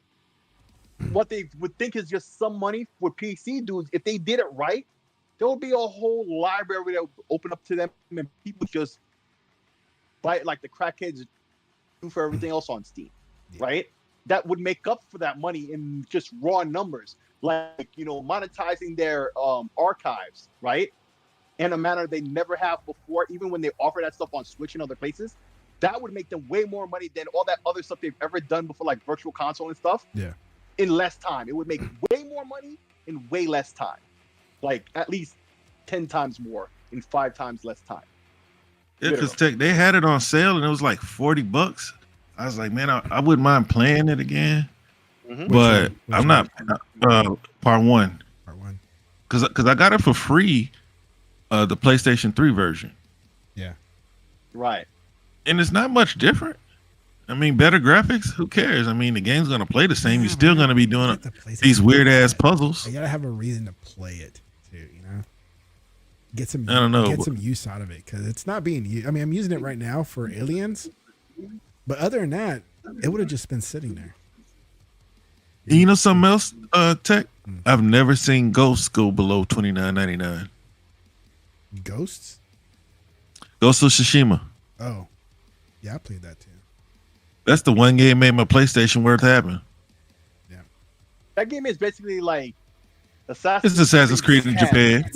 Before they got around to it, right? It's Assassin's Creed in Japan, bro. Nothing else. But I love Assassin's Creed. It was innovating with all the quality and everything, like the same quality level, everything. It's just Sony made it instead of. Yes. Nah, I'll give Sony credit or Sucker Punch credit. It's prettier. The prettiest Assassin's Creed game, and it's because of the colors and the setting, was Odyssey. Yeah. And Ghost of Tsushima is prettier. But as far as the mechanics, and the thing that makes the mechanics better is because of the samurai. I love samurais. Yeah. I think you can call me a weeb at that point, because then I'll start to talk about samurais the way these dudes talk about everything from Japan. Weeb. Because I grew up watching samurai films. I grew up reading about samurais and gladiators. That's why I love Rise, but he wasn't really a gladiator. Still, even today, and it still looks good today. That is, what's the name of that company? That's the PC guys. What's the name of that company? Sick. Crytek. That does what? Yeah. Crytek. Crytek, yes. Yeah, Crytek, like 6-0 PC guy, right? If you had a PC and you wanted to see what your PC was about, you ran Crysis. And then Crysis, and then Arma. And then Arma came later. Yeah. Yeah, well, Arma, but those were the games that you had to have a top of the line PC to play. Like my brother-in-law and I, we would compete to see who could build the best PC without the other one seeing any of the components, right? And we would go run Crysis and we would run Arma. Bro, Arma, I had the best at the time, and Arma was like sputtering. Arma 2 was just like ridiculous. Well, but that's all they were to me. Like they just real. They were. I didn't even like Crysis either. Crysis was controversial because the first half of it or so was great, and then it slowly got worse in many ways, right? So it was more, the game itself was a good game up until a point, but it was really like the tech demo and all these things, that pushed the bar, and that's what it's known for, and it should be best known for, because the game had issues. If it was as graphically amazing but didn't take as much hardware to use somehow, right? It would have got a lower grade, because then the attention would have been on the flaws of the game, and it would have got a slightly lower score, offset by the fact that, well, you're running that level of fidelity at way better performance than it did at the time. So I guess that balance, but still, like, yeah, the game it needed a little bit of work. It wasn't perfect. It was like an 80 or maybe a high 60. I didn't finish it, so I don't like rating games I didn't finish. Like Legal was like, they were like, I didn't like Hogwarts. I was like, look, I played enough of it to say it's a good game. I didn't like, because I bought Hogwarts and on the 360 version. No, okay, because I played it on PC, but at that time, man, I was like, BioShock was my BioShock. Good choice. Yeah, you can't go wrong with BioShock. BioShock and Madden. like Bioshock, Madden, and Oblivion. You can go. Like I I literally played Oblivion for 5 years. What'd you say, Tech? You can go wrong with Madden. You can. You can. Oh, well, back then it was different, bro. Like it wasn't about the tough or muff, whatever they call them, mutt teams or whatever, Madden Ultimate Teams or whatever. It was like, bro, like you could play franchise, create your player, and play 30 years. I tried to play that. I couldn't get into it. Well, that's because did you play football? Yeah. Okay, and you didn't have your Uncle Rico moments. No, I didn't. I tried playing, like, even with baseball with MLB. You could go get to the majors or go to the show, whatever. I don't last long with the players. Like, I give up. I just want to play the game. Even your guy, like your guy, you're not invested in your guy. Because see, that's the thing with 2K, man. These guys will buy 2K, spend another $150 to make their player good enough to go compete at the park. Nope. I just want to play the game as is. I don't try to build up a guy at all. Oh man. Yeah, that's me. Come on, man. Well, anyway. So look, I heard y'all say. I know I came in. I'm fresh. I'm fresh off the road. Fresh is so clean. And y'all been talking already, but I know that you guys were talking about the show. Would you guys rate it? Well, I'm the only one who saw it. But, I didn't see it. At very first, so let me just go through the emotions that I kind of had with it. At very first, I figured what the first thing they showed, but it wasn't anything too mind blowing. I'm like, my mind started to get filled with like what the reactions from the opponents going to be and the same stupid shit. So I wasn't enjoying. In and of the beginning, I wasn't really enjoying the show for its own sake. And I slowly started to realize, not everything here is for me, but these are good examples of other types of games that even though I know I'm not going to play, I know other people will mess with, right? They continually showed stuff that was overall. They had a sampling of stuff for everybody. If I have to give it out of 100, I'd give it like 82 to 85, somewhere within that range. So let's say 83, split the difference. I give it an 83, right? There was a little something for everybody. The fact that on the Metal Gear demo was on the Xbox thing, right? And it's Unreal Engine. That we know that Konami and Microsoft have been doing a bit better. We know Kojima, even though that's separate, we know Kojima and Microsoft are also on much better terms than before. Although this is not, Kojima has nothing to do with this, right? But we didn't see any cutscenes, so we don't know about the voice work and stuff. But oh my god, in terms of a tech demo, wow, going through the mud and all that stuff and getting out, and he's caked with the mud, and you see it slowly dripping off, and you could tell that over time it will drip off, but not just like in the old days where they might have implemented something like that, but it was like stages of it. Like there was like, let's say 3 stages of dirtiness, right, before all the mud would eventually slide off you or whatever. This is more procedural and more realistic and more detailed in that way. And it seems like these details, and this is just in Metal Gear, seems like it actually affect they could affect the gameplay. But overall, when I really look at it, it just looks like a prettier version of the same thing. The map design seems like they really are the same. Like certain spots, like when he showed that one enemy was crossing that wood bridge, and then in the next shot you see him climbing on his fingertips, on the edge of a cliff, right? I know exactly where that is.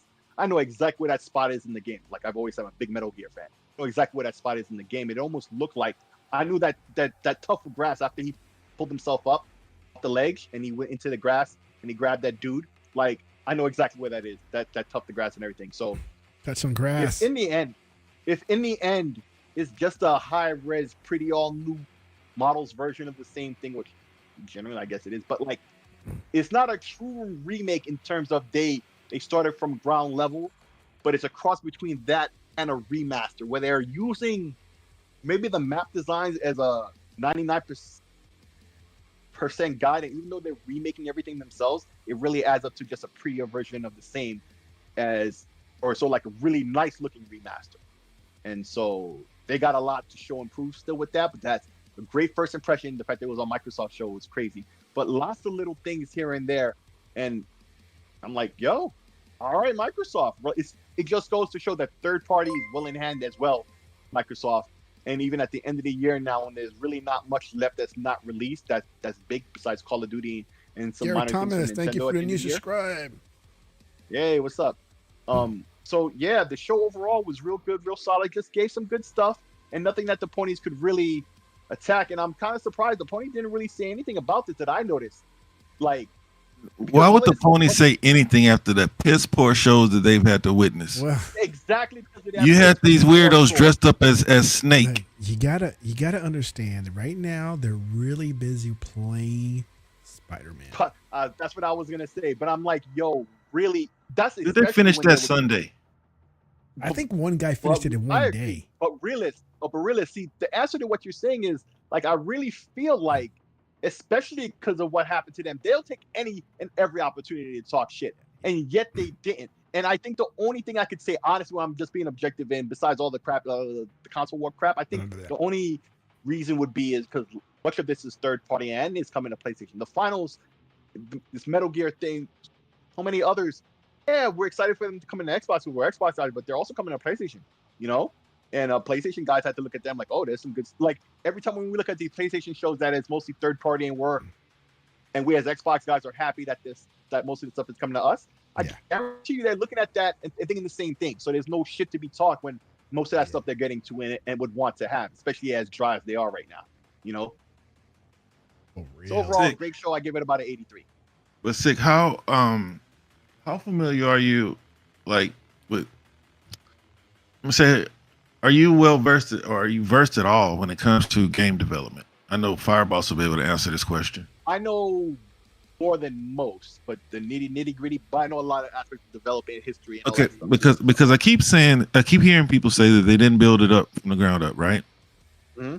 And while you were talking, I'm listening, and I'm trying to find the game engine, right? If the original game was not Unreal, and even if it was Unreal, it's like Unreal 2. How do you? No, that was a custom engine to itself. Say it again. That was a custom engine to itself. That's what I'm gathering, because the way they talk about the development, because I'm in the development section. Mm-hmm. So, how is it not built from the ground up if it's on Unreal 5? It is built. See, that's the thing. What I'm saying, the net result of all that work seems to be what would end up looking like a really good remaster. If they just sampled the map, or like the map file, not the textures and stuff, the map files, right? Or they say where everything is positionally, right? And just ported that into the Unreal Engine, and then just redid all the assets with new textures and all their new physics and stuff, and just put that on top of the old map, right? That's like a cross between remaster and remake. It's not 100% fully coded from the ground in that sense, because they use map data, right? I'm not saying that's what they did, but because everything is exactly where I remember it, right? Exactly. That's what you want, though. You want, but it's subtle, but I see it so close that I think they sampled some files instead of just going and just looking at it and just and it's a nitpick, but if in the end it just looks like a really good remaster. See, the difference between a remaster and a remake is a remake always looks, when they're done well, right? Always looks better than a top tier remaster. The top tier remaster is they just up the resolution and they max out the resolution on textures and stuff, and maybe they'll adjust a couple of models here and there, but it's really the programming that was there underlying all along that they're just running it at the best they can, and they did some spit polish to it, right? A remaster is usually completely redone from the ground up, and while this is that, it seems like in the end the net result seems to be just a prettier version of the same thing. So all this money and effort with Unreal Engine just to have better graphics of the same shit I played in 2004. I don't know, bro. Well, see, that's the thing, though, Sick. Like, I think there are two different types of remakes, right? Yeah, you have the Resident Evil remake. You have the Final Fantasy VII Integrate or Rebirth. Like, you have those types of remakes. And then you have The Last of Us and what you think the Metal Gear Snake Eater is going to be. A lot of times, I feel like it's a cross between. Yeah. But like, I don't think that some remakes are for old fans, and I think that's where you get your Resident Evil and your Final Fantasy. Then you have where you know what, we want to make another Final Fantasy game. So let's see. We already know we have the support of the hardcore. Let's see how the new generation responds to this, and that's what I think that's for. Like a lot of these games are for new fans. Like PlayStation says that they have the majority of their new accounts on PlayStation 5 are new people new to PlayStation 5. Yeah. So they throw The Last of Us out there to see how they respond to it. Right. And obviously they didn't respond too well to it because we've never heard any sales numbers. So, and they still have a trial for it. That's how you know, like, when a game's not doing what a company wants it to do, which is sad because we used to get trials in gaming magazines. It was common to get trials. Yep. Mm-hmm. Like when Nintendo, the only game that they had a trial for, I'm pretty sure they've done it again, was Metroid Dread. They had the game. The game didn't just blow the gates down, and the next thing you knew, they had a demo for it. The Last of Us they have trials with their service, so I can't even look at that because pretty much every game has a trial on PlayStation, whatever the service is called. I need to cancel that before November something. Bro, because I was looking. I said, let me see what this core is about because it's like November 18th or something. Because I got it. I had 3 years for like $45 of the PlayStation Plus. Yeah, and then I upgraded this last year since they created the new service. Yeah, but like, I don't play my PlayStation, man. I probably won't play it again until Ghost of Tsushima comes out. Yeah, if they come out with that again. And then that just reminds me of what I was talking about earlier. Like they bring out Ghost of Tsushima, and then a year later they bring out Legends. And Xbox fans, we've not given Xbox the credit that they deserve for giving us Gears of War and a multiplayer on side of it, Halo with a multiplayer on side of it, for years. Oh. For years we've gotten games with multiplayers and main game. Now it didn't perform that well, right? Because I still liked it. State of Decay.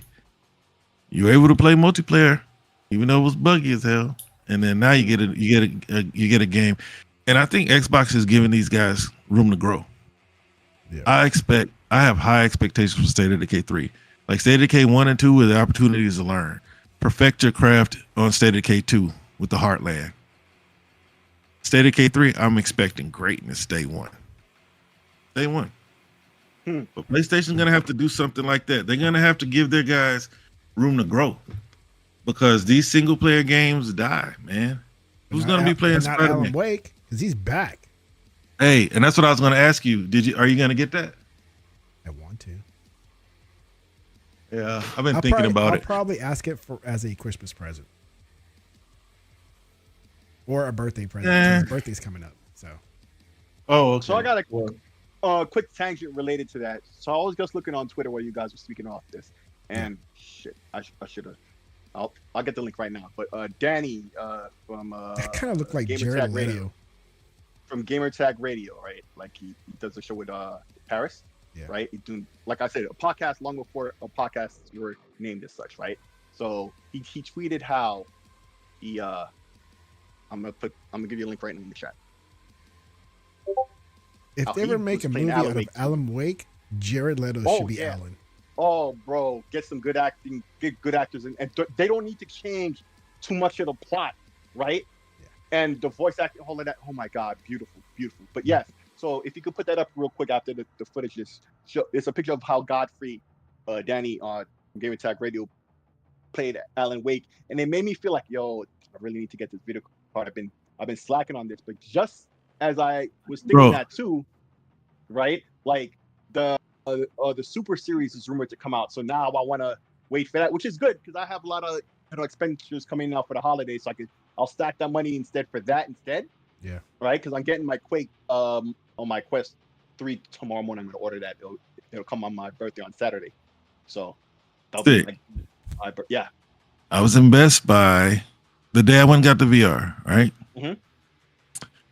They had it in stock. They keep them in the back. They don't have them out. They don't have them out on display. Man, they don't have anything on display. Chicken and I had a long discussion because the dude was telling me that the batteries were internal, like the PlayStation and the Elite controller. And I was like, Right. nah, man, they've never had that, man. He's like, yeah, man, it's new now. You charge it with a USB-C. I was like, nah, I don't know, but y'all don't have a model, so I'll take your word for it. Yeah. And so, there was a lady with those two monitors in her basket. Oh yeah, these wow. ultra wides. Yeah. For her boys.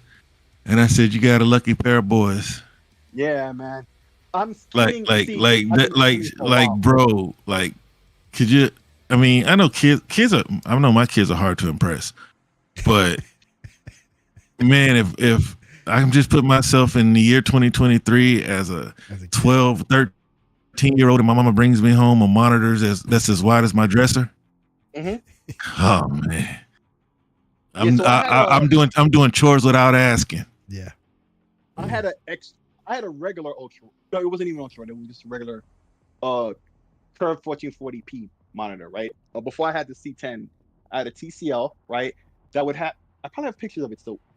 Well, I had it mounted on my wall in front of me here, and then I had the curved monitor in front of me, and then the and then the TCL was on the wall, like right behind it, angled down some, right?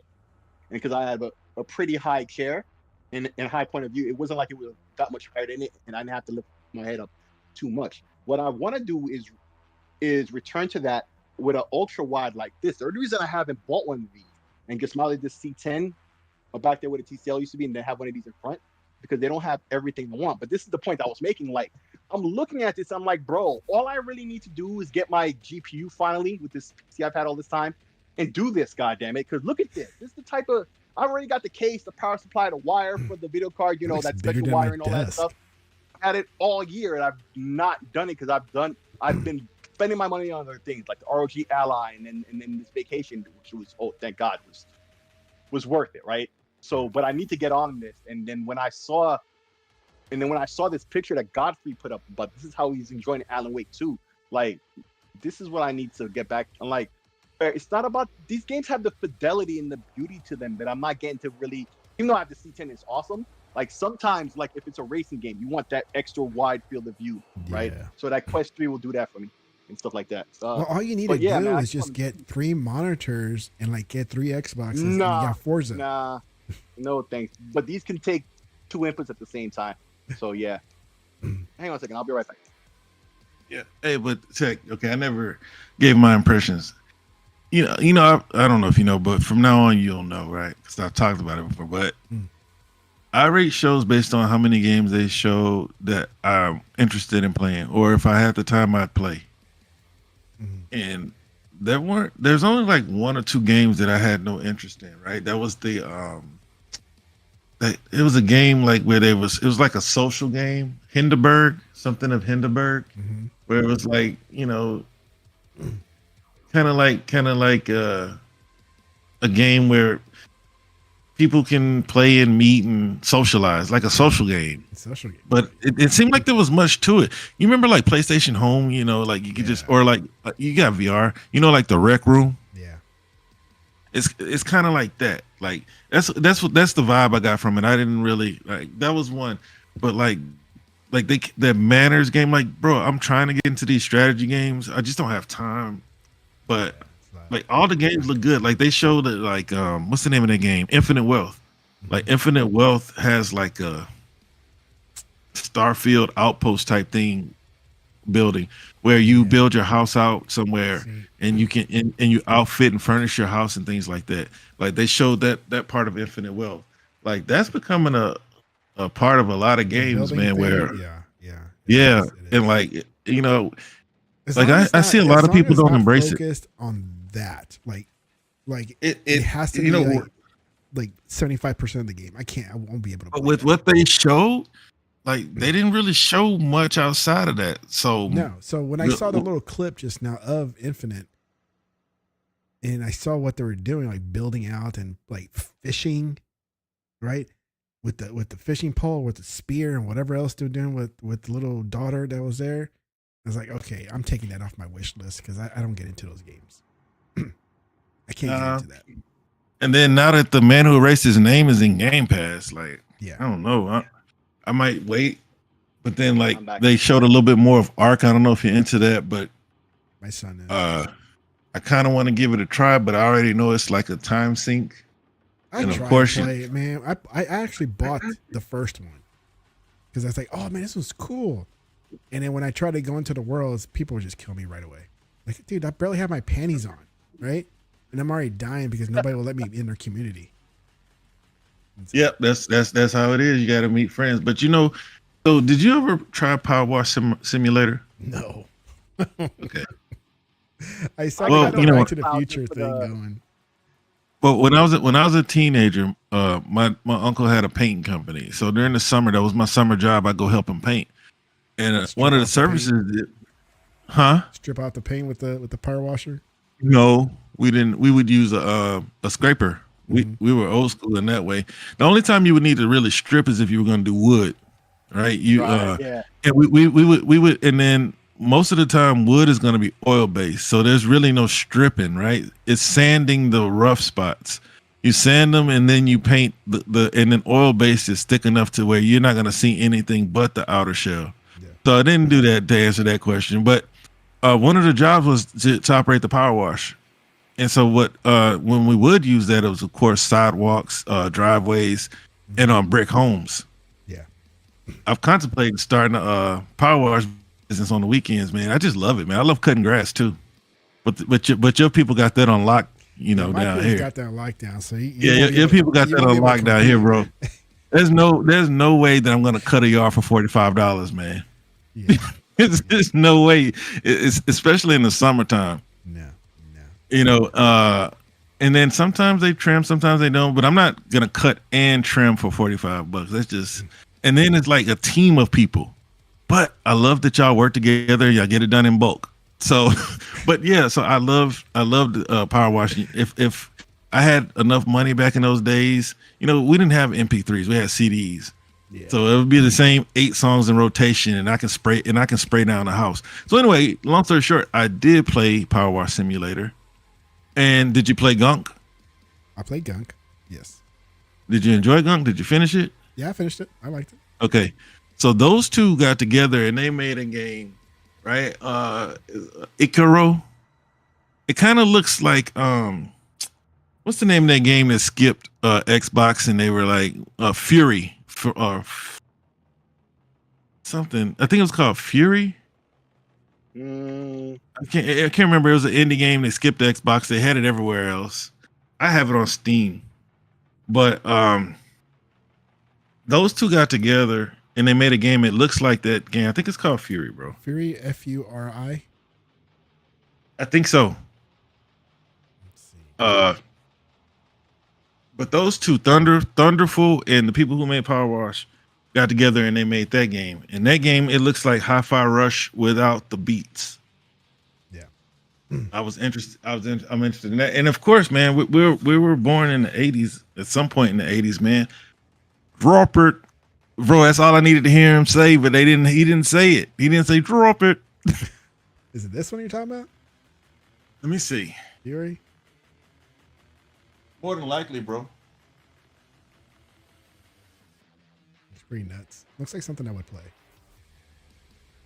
Yeah, that's it. The game that I'm talking about, that Ikai or whatever, is by Thunderful and the people who made Power Wash Simulator. It looks kind of like that, but it's not. It looks better to me.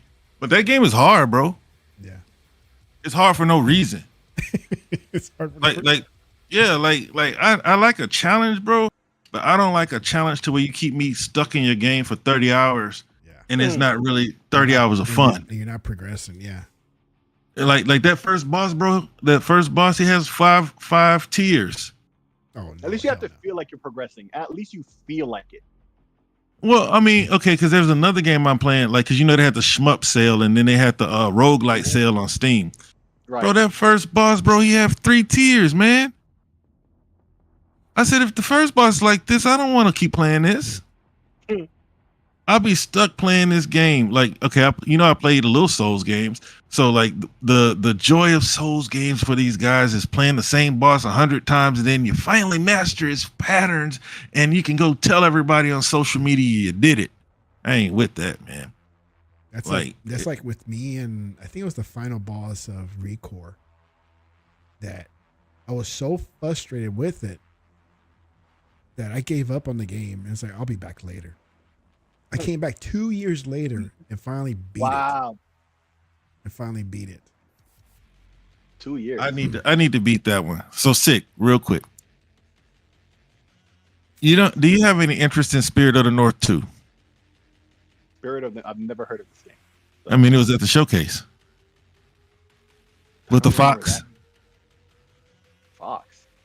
No, I don't remember that at all.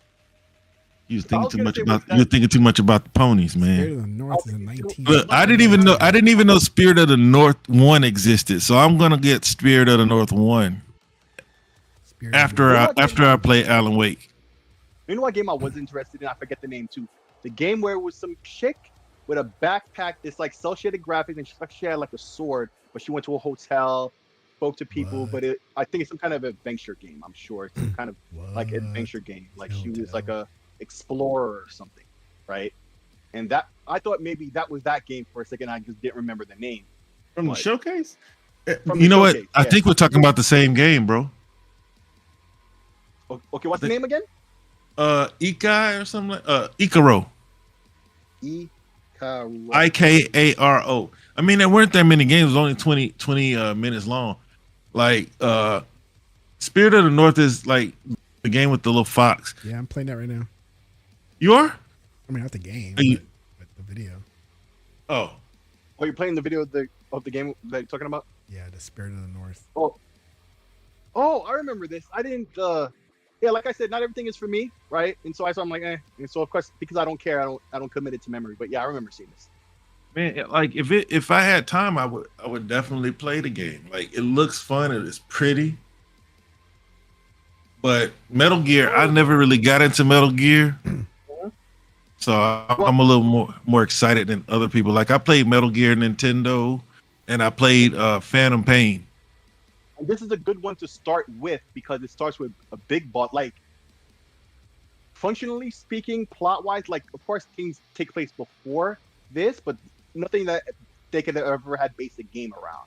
This is the first event in the timeline that's game worthy. So this is how Big Boss became Big Boss, right? Yeah. Before Solid Snake and all that stuff. It's like the origins, like this agent or whatever going on his first mission and stuff happens. You know what I'm saying? It's like the beginning. You don't need to know nothing else from prior games. Yeah, if you're a fan, you'll see things they're referencing, and stuff like that. But you don't need to know nothing. This is the perfect place to get into Metal Gear if you want to try a Metal Gear game. So, yeah, that's another aspect of it I was thinking about earlier.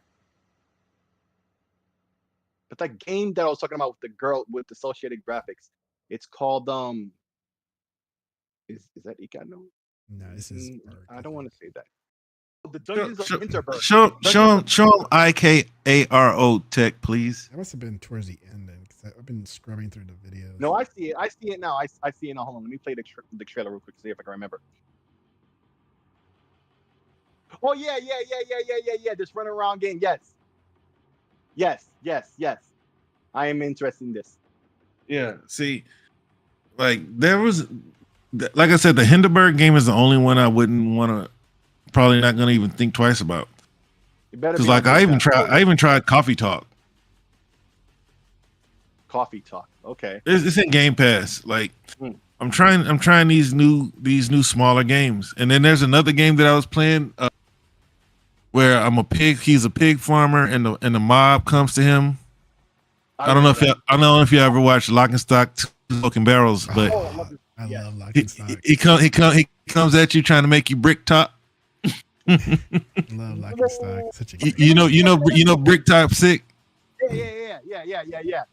Brick top. When you piss brick top off, you know what he does, right? Hey, feed him All to the right, pigs, Daryl. and that's what the mob wants you to do. Okay, so what's this game name? I'm gonna have to find it, bro, because it was free. I'll mess with that if it's on Game Pass It's, or whatever. bro, it's just a story game, bro. Those Okay. graphic novel games. Yeah.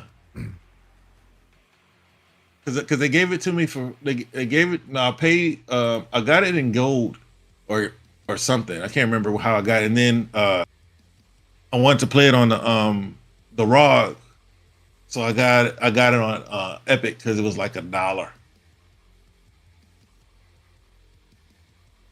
$1. But I mean, it sounds cool, and you know, I love Lock, Stock, and Two Smoking Barrels. But the movie you're actually referencing is Snatch. No, not Snatch. Snatch. It's not Snatch. It's not Lock, Stock, Two. It was the other one by Guy Ritchie, not Rock and Roller. God damn, I just mentioned 3 of the 4 movies, but the one I actually want to name, it's here in my collection. Hang on a second, I'll find it. I'm only talking about Brick Top, bro. Right. Brick Top is in that one movie though. The one that Brick Top is from Lock and Stock, Two Smoking Barrels, bro. No. All right. Maybe he was there twice. Maybe he was in both movies. But that's not So the movie. so since you and look, I know I'm right, but since you up on your British movies, you ever watch Layer Cake? I saw Layer. I didn't like it. No. Bro, my little brother, I'm like 16 years older than my little brother, right? And he would come to the house and he would like, can we watch Layer Cake? Okay, I was good. I stopped myself from saying my nickname. Well, screw it. Peanut, can we watch Layer Cake? Uh-huh. And dude, every time he came over, he just wanted to watch Layer Cake and Rock and Roller. Rock and Roller. I love Rock and Roller, bro. Layer Cake. Can't wait for part 2. I couldn't Wait follow for part it. 2 for a long time. I may have to watch it again, but I just couldn't follow it. I didn't like it. Then. Okay, is it equivalent to all these other ones like Lock, Stock, and Two Smoking Barrels? Because if it is, I'm watching that It's tonight. supposed to, but it's not. It's not quite. It's not no. Because see, the thing about Guy Ritchie films is there's comedy and but it's like you can tell everybody's serious, but it's funny too. It is. Yes. Right. That's the thing about Guy Ritchie films. It's like they have that seriousness, and you feel the seriousness, but you also laugh. But like a Layer Cake, it tries, but I enjoyed it. Tech says he didn't, but I say give it a shot. As the sausage is Brick ready. Top is in Snatch. 5 That's minutes. definitely Snatch, though. 5 minutes, Can't even Turkey. find the actor's name. Brick Top. Let me see. Alan Ford. You told me 5 minutes, 10 minutes ago. Yeah, for the sausages, right? Yeah, it's the sausages, man. Okay, the actor is in both movies. I don't know if he plays the same character in both because I don't see his name listed in my thing here. But yeah, he's definitely in both movies. So, since you know his name, like if you can, like you can put it in DM later. What's the other movie? Because I would be interested in that movie. Snatch, Lock, Stock, Two Smoking I Barrels. watched Snatch. Snatch is awesome. Rock and Roller. I watched that too. Yeah, that's all of them. You named the other movie. It was Layer Cake. I didn't know of Layer Cake before. I'd never seen it. Yeah, that's an old movie. It has Daniel Craig in it. But it was a lot more slower and more mental. It was more like psychological though. Forget the name of that movie. Return. It's something with an R. Oh, Requiem with for an a R. Dream or Requiem No. with Jared Leto. When he's all like heroined out and his mom gets all cracked out too. No. It's got the dude. It's got the dude from the Transporter in it. Jason Statham. Yeah. I guess I don't have this movie in my collection because I'm looking at my collection. Let me look on IMDb. I'll find it. But sick. The name of that game is Adios. Adios. Adios. Okay, Yeah. I'll check that out. Bye. Like Adios, amigos. Revolver. Oh, Revolver. That's another one. Yeah, but I don't think that's Guy Ritchie. But that's more of that's more cerebral than all the other ones we've been talking about. For sure. You see that on side of my gun? It says .50 Desert Eagle. Yeah. And they hit the door at both sides of him, just say like a gangster, but like yo. Hey, he said you must be the big dick. And You two sons of bitches must be the bulls. Yep. And what you thought you saw was a big pussy waiting to get. Mm-hmm. Bro, I might have to go watch that again for the 40th time. Okay. I'm gonna go watch if you guys like Lock, Stock, okay, if you like it that much, go on the tube and search for Peppa Pig, Lock, Stock. And there's I'll check that out. It's Alan Ford. It is awesome. So Alan Ford was just the narrator. He was the narrator in Lock and Stock. He was in Brick Top. There's a Peppa Pig Lock, Stock version out there, and it's hilarious. I'm gonna check that out. I think it was made by Robot Chicken. How long is it? It's like It's like a little skit? 3 minutes or something like that. It's not long. Oh, okay, cool. It's I'll a check quick that out. watch. But I'll get layer cake. I'm looking for that right now. Oh my god. I think you'll like it. It's just if you get it wanting a Guy Ritchie film, it's not made by Guy Ritchie. Must be the what? Say it again. It's like the people who buy an Xbox asking Xbox to make third person over the shoulder movie games. You want Guy Ritchie, you search him up and find his films. Yeah. I didn't watch the last one he made. I remember they were really hyping it up. Like Guy Ritchie made a movie like 2 years ago. Operation something. I haven't watched it. Okay. Operation the Gare, some crap. I don't know, but it's way past 10. We've been going long. I know. We've been going long. Way too long. All right. It's my fault. It's my fault. Right. Bye, Let y'all. me start talking. Shout out to the chat and everybody still here. Yes. No doubt. It's time to go. Good night. I'm still sad because the Astros are gone. Bye. Get out of here. Bye. Just root against the Rangers. That's all you got to do.